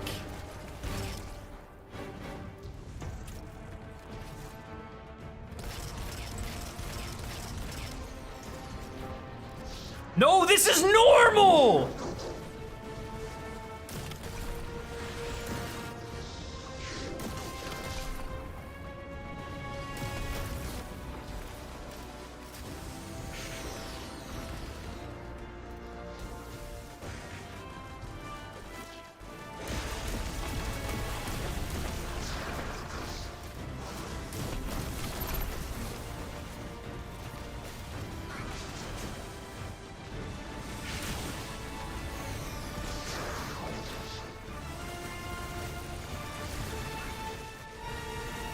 Toxic Hero, they're trying their best. Dude, this is what happens when Bungie requires me to do 50 waves. 50 full runs of 50 waves.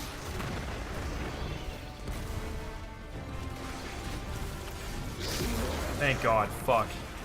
Okay, 10 more waves. Can't be that bad. Guardians, you do I have anything safer? Like, I swear. your service. Elixni have long memories. We Yes, it's an actual time. remember this.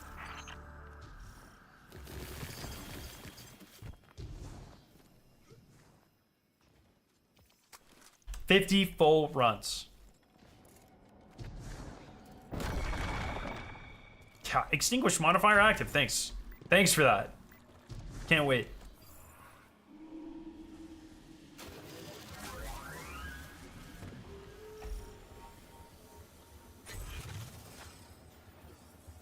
Oh, there's a siren outside. I thought it was a dog howling.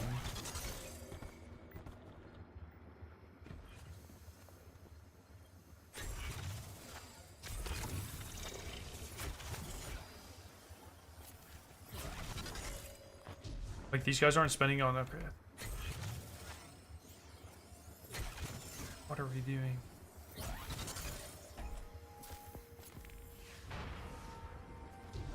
What are we doing?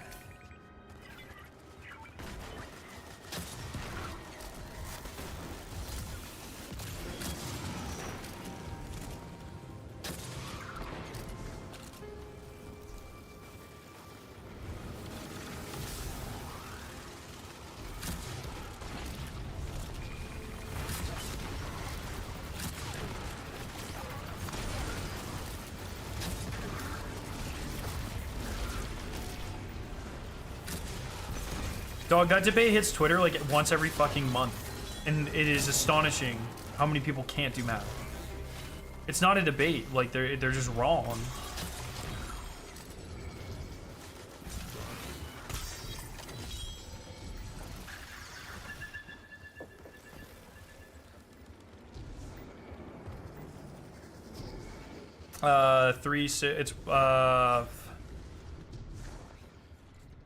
It's parentheses.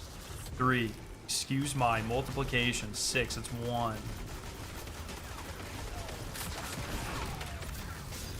PEMDAS. It's literally not 9. Why? In what world would you divide before you multiply? Please excuse my dear Aunt Sally. Not please excuse dead meat Sally. No.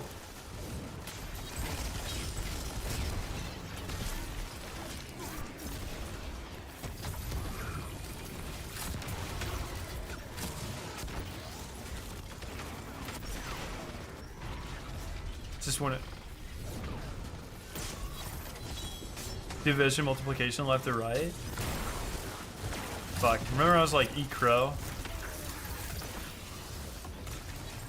Well, addition and subtraction are different, right? Because they're the same.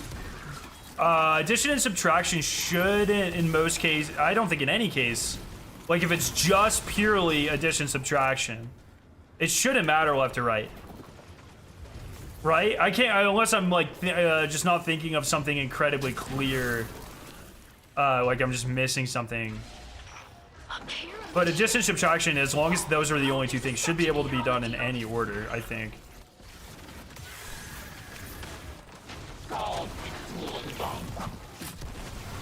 Depends what you've been taught. Some people have been taught to treat multiplication and division as equal, which is wrong. Yeah, they're not.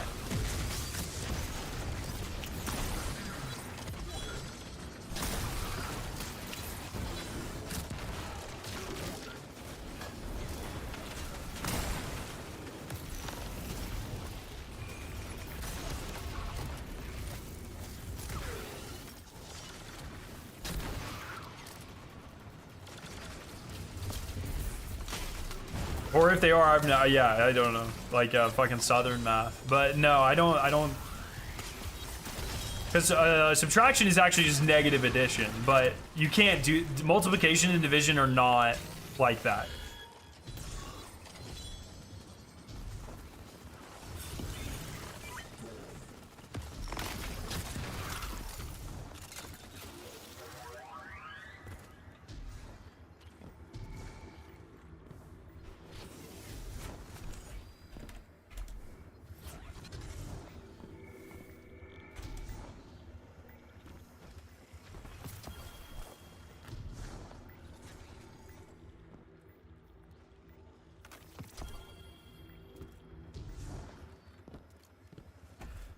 Oh, brother, this is crazy. I have to do 50 of these. I'm gonna die. I'm going to die.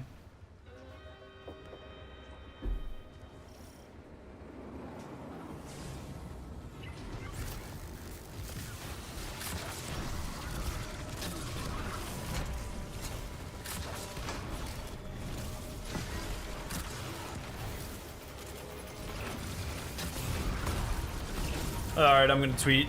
Even 50 10 wave runs would be like insane. You know what I mean? 50, just crazy.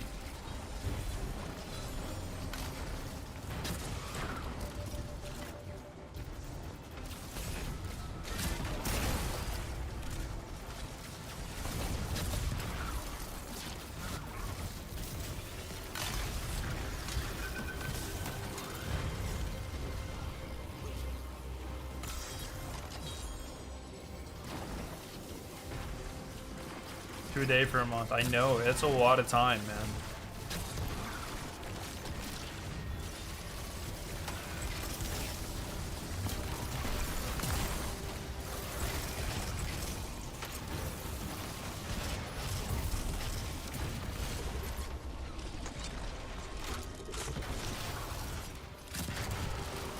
Bro, why are there so many beefy boys? What the fuck?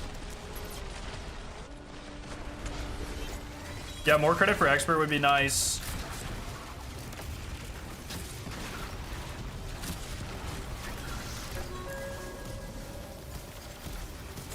Sam trials give better rewards the higher round you're on, Shrimp, so. I think fish might as well. That could just be. That's anecdotal, but that's the trend I've noticed.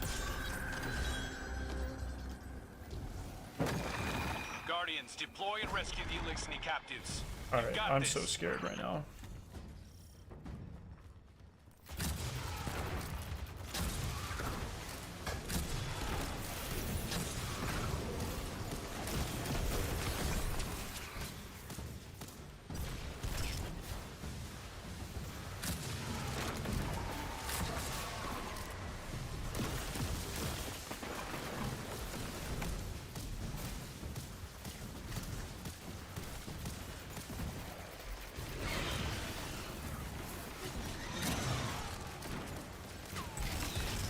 Like, brother, there's cover right there, man. He's just straight up 1v1ing. He's like, yeah, I can take it. I can fix it.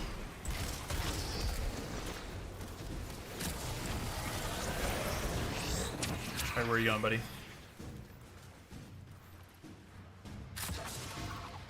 Okay.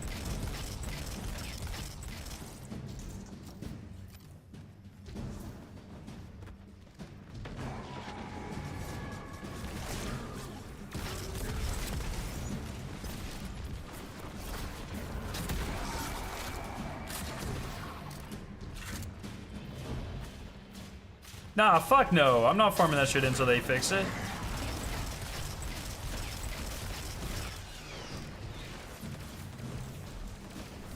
Yo, Grim, you're being real rude right now, actually.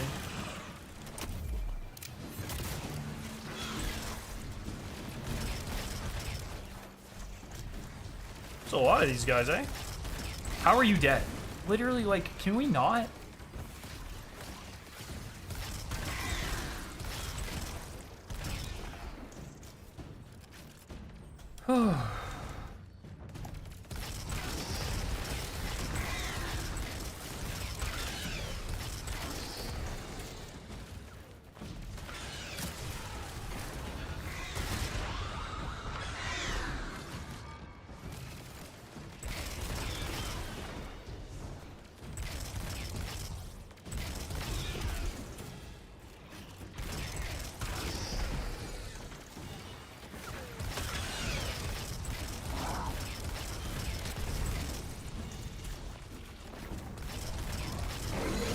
Good work, Guardians.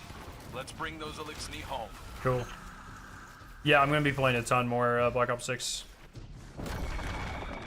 Alright, fucking final stretch here.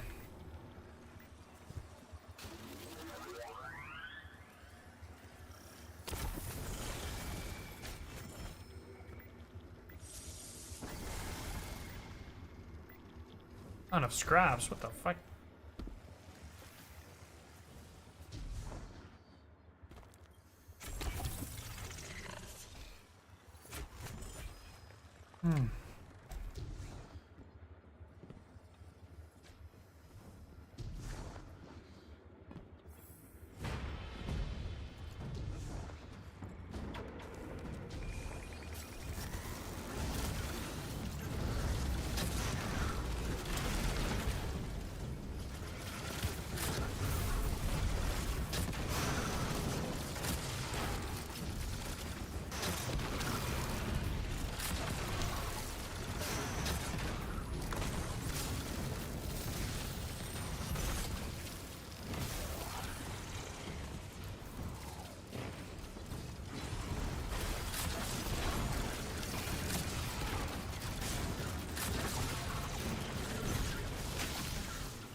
Okay, we're doing good, we're doing good.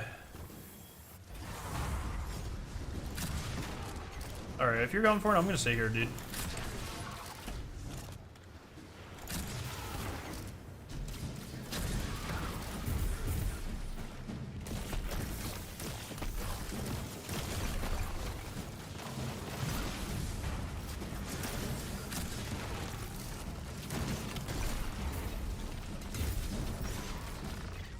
All right, place your bets. Do we make it through this run without dying? Everyone place your bets, place your bets. I think we might.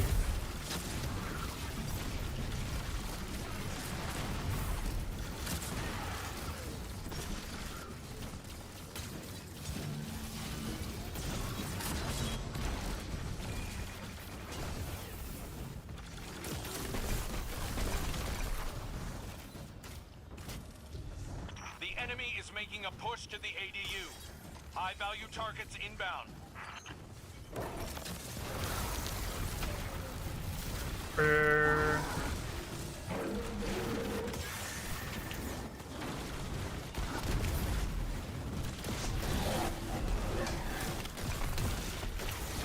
Rude.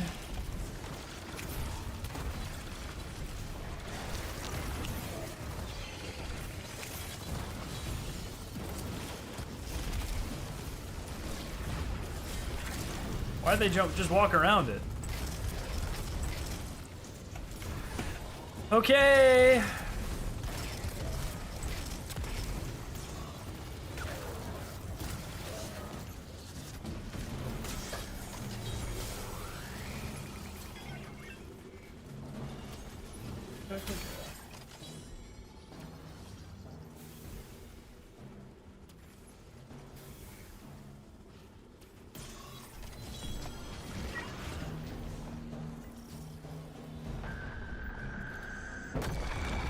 You're doing great out there.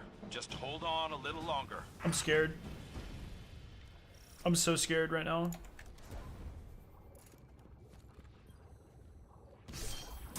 I just don't trust my teammates.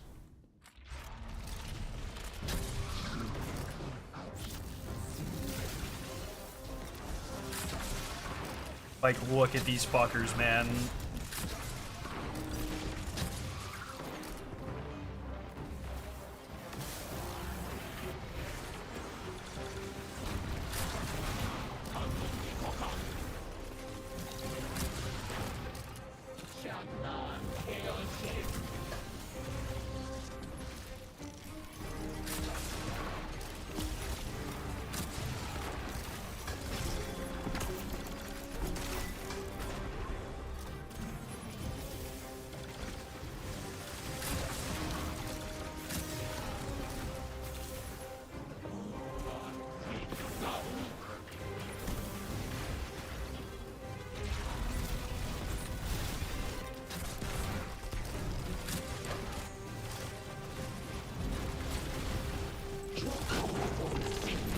This jump sucks. Why do we have a jump boost? I do not like this jump boost.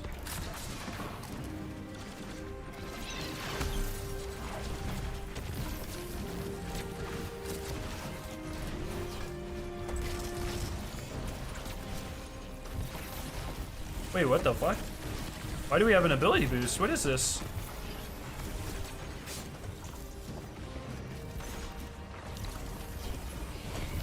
Oh, this is free with the grenades. I don't know what's causing that, but...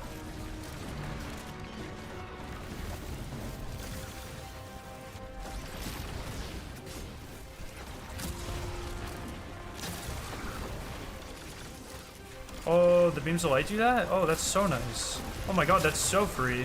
They tried to throw their hardest, man. They tried! Guardians, you do us honor with your service. Elixni have long Let's go, Shrimp. memories. We will remember this.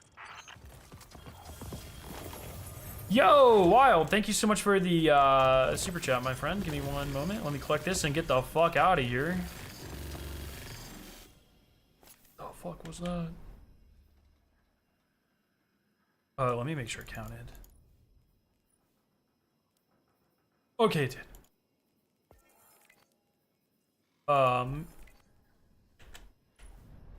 What's your favorite contest mode emblem, and what's your favorite solo flawless emblem? Let me look.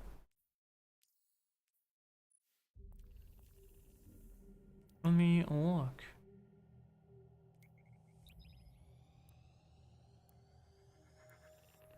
Okay, so my favorite contest mode emblem is look, I mean, Last Wish is the easy answer. I think rarity is a big part of that, for sure. So I think that's kind of like a cop-out. So I'm not gonna say that. Well, I think it would easily be what I put at the top. But in terms of like just aesthetics, fuck off. I'm looking at emblems here. Got to remind myself what they all look like. I really like the I really, really, really, really like the King's Fall Day one. I think is awesome. The Crota's one I think is awesome. What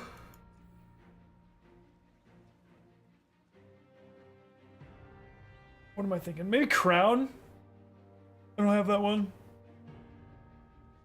I think Crown is up there. Solo Flawless Emblem, the coolest one, is probably this one. I mean, where's the Warlord's Ruin one? Is it this one? Gross.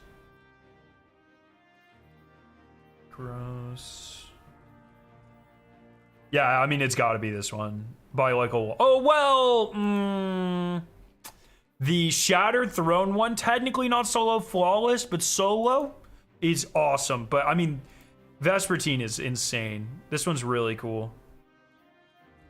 Oh, sorry. Oh, yeah. Okay, my answer is definitely the Shattered Throne one. I forgot. This is one of my favorite contest mode emblems. I mean, that's insane. It's really good.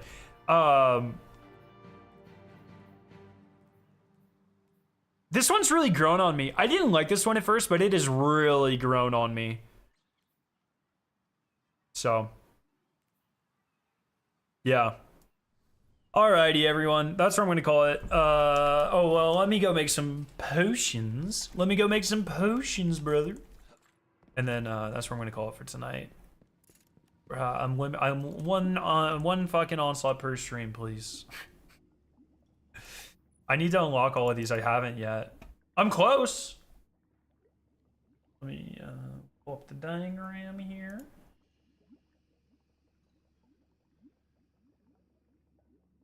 How do I unlock this one? So it looks like this one might be this guy.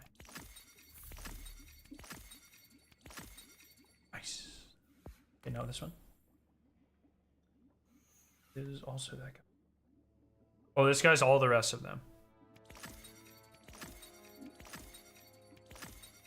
Nice. Okay, so close. No zombies tonight. Sabres game. But, and then Festival of the Lost tomorrow. Maybe zombies Wednesday or Thursday. So we'll see.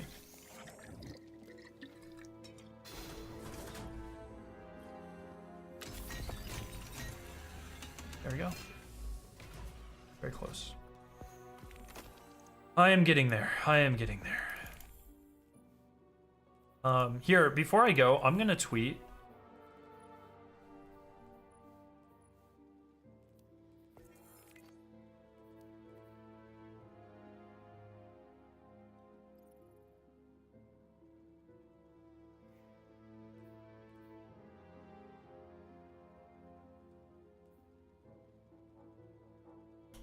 Hi, at Destiny 2 team.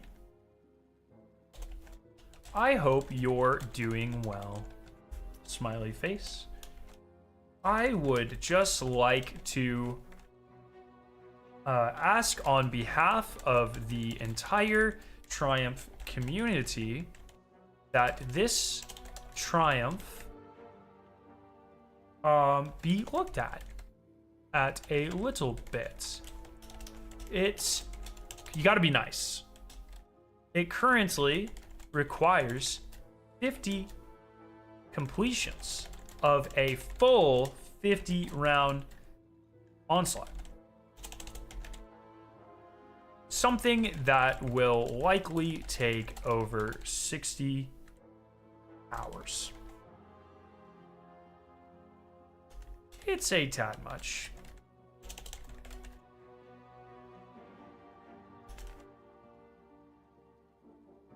I'm gonna have to remove that, sorry. You gotta hit him with the kindness. I'm gonna need everyone to retweet this like 100 times though, please.